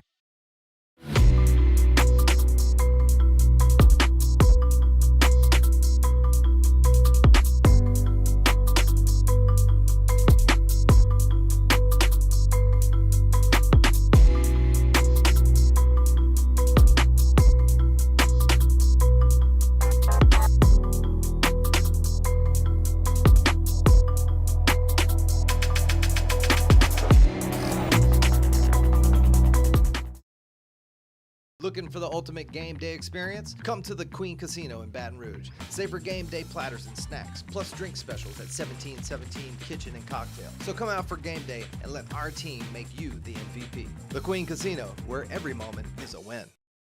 Hey, it's Matt Moscona. For years, you've heard me tell you about Insurance Network of Louisiana, helping you find better coverage for less money. But it's not just for your home and auto. They also offer commercial property. So, retail stores, professional offices like doctors, dentists, attorneys, clothing boutiques. Insurance Network of Louisiana can find you better coverage for less money. They service the entire state of Louisiana, and they're local. So call today at 293-0450 or lainsurance.net.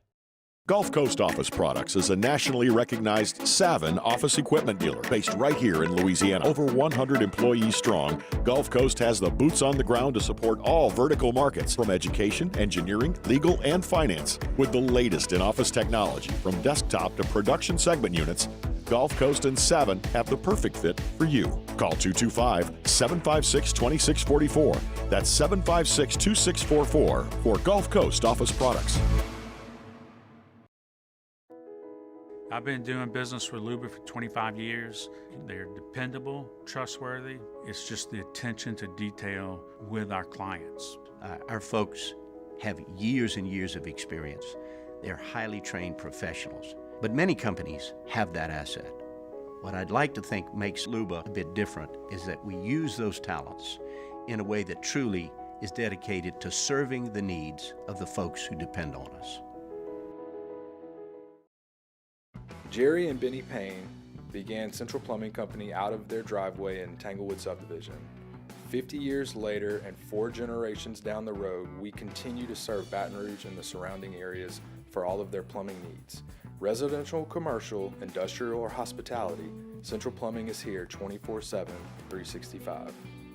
We want to thank our customers, family, and friends for 50 years of success. And looking forward to 50 more. The Windsor Senior Living Community in Mandeville, Louisiana is a beautiful, vibrant apartment community geared towards seniors. They are nestled right in the heart of Mandeville, where seniors live a more carefree lifestyle in spacious apartments with the peace of mind that comes from having a little extra help. Call the Windsor at 985-624-8040 to schedule a lunch and tour. Come see how the Windsor can be your passport to peace of mind. Dylan Cruz here to tell you about Six Rings Baseball and Softball Camp. If you live on the North Shore and play ball, go to Six Rings Camps with former LSU assistant coach Dan Canaveri. His knowledge is second to none, and your child will improve and have fun doing it. Camps were held at Coquille Park and Six Rings Academy in Covington with 4 sessions over the summer. Full day and morning only sessions are available from ages 7 to 13.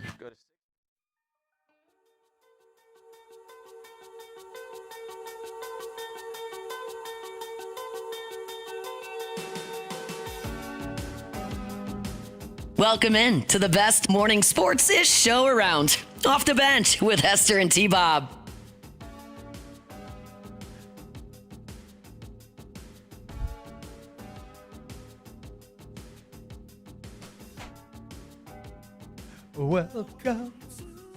Welcome back to OTB. Time for a little Ask the Bench. Brought to you by Cold Curtain Live Video. Our Tubs of Blue Moon Light Sky Citrus Sweet.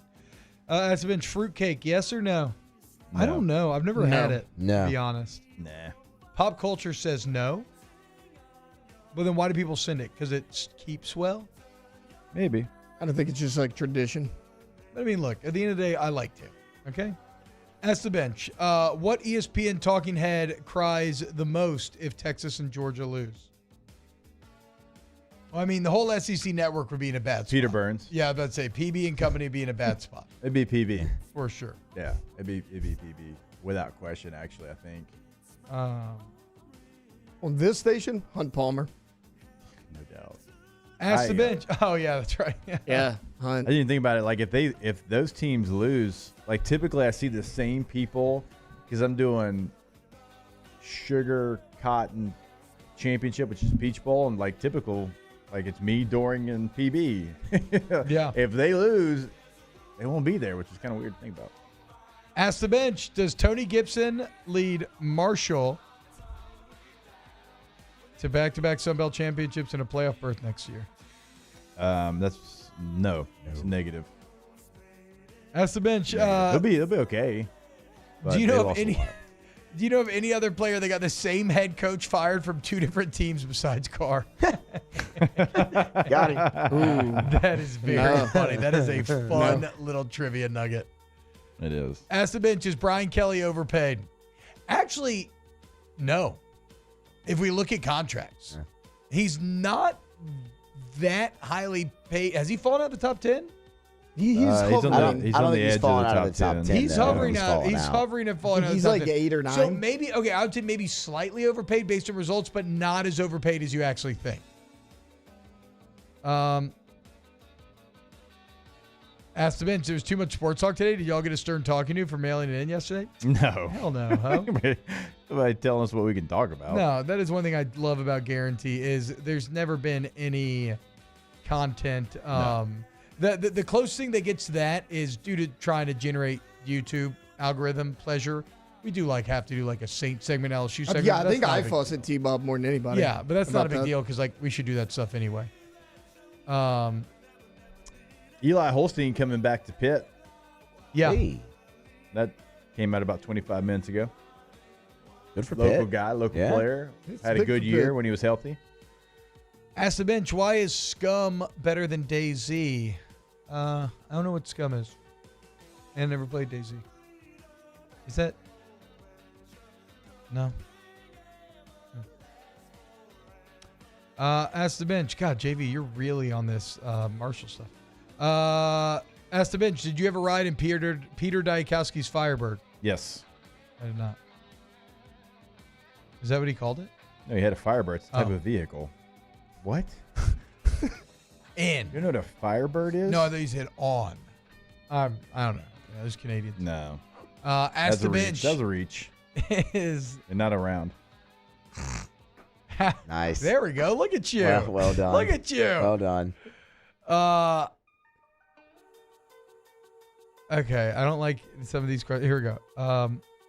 Damn it, dude. JV, stop with all the Marshall Southern Miss questions. I don't care. Ask the bench. Did Miles fight back after you hit him? Yeah, he kicked me in the nuts. It's crazy. Ask the bench. Would you rather be Aaron Rodgers head coach or Derek Carr? Derek Carr, only because of this Aaron reason. Rodgers. The talking heads on the national media would put entirely unrealistic expectations on you if you coached Rodgers. Yeah. And you're going to get similar results either way. Pretty good point by Tete. Ask the bench. You going to see Nosferatu? It's pretty good. Yes. I am going to see it. I'm very excited. I'll report back. I think we're going to try to see it this weekend. We're going to get a babysitter. Ryan Smith pumped. asked the bench, roulette, red or black? Red. Red. That's where 18 falls. I can't go red because Alabama. Still and love the everything. McAfee story It's a about great Peyton one. making him put it on red 18. It's a great one. It's a good one. I've got a 17 black PR17 story, very similar in England. Okay. Except I played it all back in blackjack. So That's how it normally happens. not as cool. Ask the bench. Did you attend any LSU baseball games during your time at LSU? Actually, only one. I went and watched Richard Dixon throw out the first pitch after they Oh, won the shout out Natty. old Dick Dixon ball. Golly. Yeah, I went to some. We were not very good. To LSU standard. Yeah. Chris Jackson was starting third baseman, so we went and watched him play. Ask the Actually bench. played well that year, though. Jambalaya or gumbo? Jordan Mayer. Jordan Mayer. That's a pull. Pastelaya over jambalaya. Yeah, pastelaya if I'm choosing, but Over I like gumbo? jambalaya. Oh, jambalaya. Oh yeah, I forgot. Stupid ass. Over Taylor what? Wait, doesn't what was even the do question? Christmas gumbo. Gumbo or jambalaya? Oh, gumbo. Gumbo. Yeah, I thought know. it was No, I know. pastelaya or jambalaya. Well, then I said I'll actually take Okay. pastelaya over jambalaya. I All like right. gumbo, jambalaya, pastelaya. Yeah. Oh, okay. We love you. We'll see you next week from our OTB. Off the bench. Oh, man. Look at that, guys. What a magical time of year. You love to have fun and gamble on sports. Well, guess what? You are very lucky because right now at the DraftKings Sportsbook, there's everything to play, right? We have professional and college basketball, professional basketball and football, college basketball and football. We even got hockey, okay? So, 24/7, something to play. And here's a gift for new customers. You bet $5, you get $150 in bonus bets with your bet wins. So, download the DraftKings Sportsbook app and use code Baton Rouge. It's code Baton Rouge, all one word. And new customers get $150 in bonus bets if your bet wins and you bet just $5. Happy holidays with DraftKings. The crown is yours. Gambling problem? Call 1-800-GAMBLER, 1-800-426-2537. 21 plus. Is present in Louisiana. Select parishes only. Eligibility restrictions apply. Bet must win to receive reward. Bonus bets expire 168 hours after issues. For additional terms of responsible gaming resources, see dkng.co/audio. Lightsey Partner Gold Nugget Lake Charles. It's no secret. The best oysters in Baton Rouge are at Jolie Pearl Oyster Bar. Enjoy mouth-watering South Louisiana flavor and oysters from all over the country. And don't forget our nightly drink specials.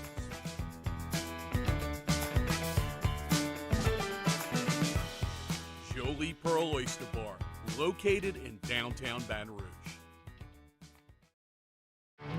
There it is, the extra mile, on the border of expected and extraordinary for those willing to go further, like vans customized for work or play, with safety and tech to keep you connected, supported by a 5-star sales, service, and finance team, and backed by the 1-star you know. So go the extra mile. It's never crowded, because so few have what it takes to go there. Mercedes-Benz Vans. Breck teamed up to reimagine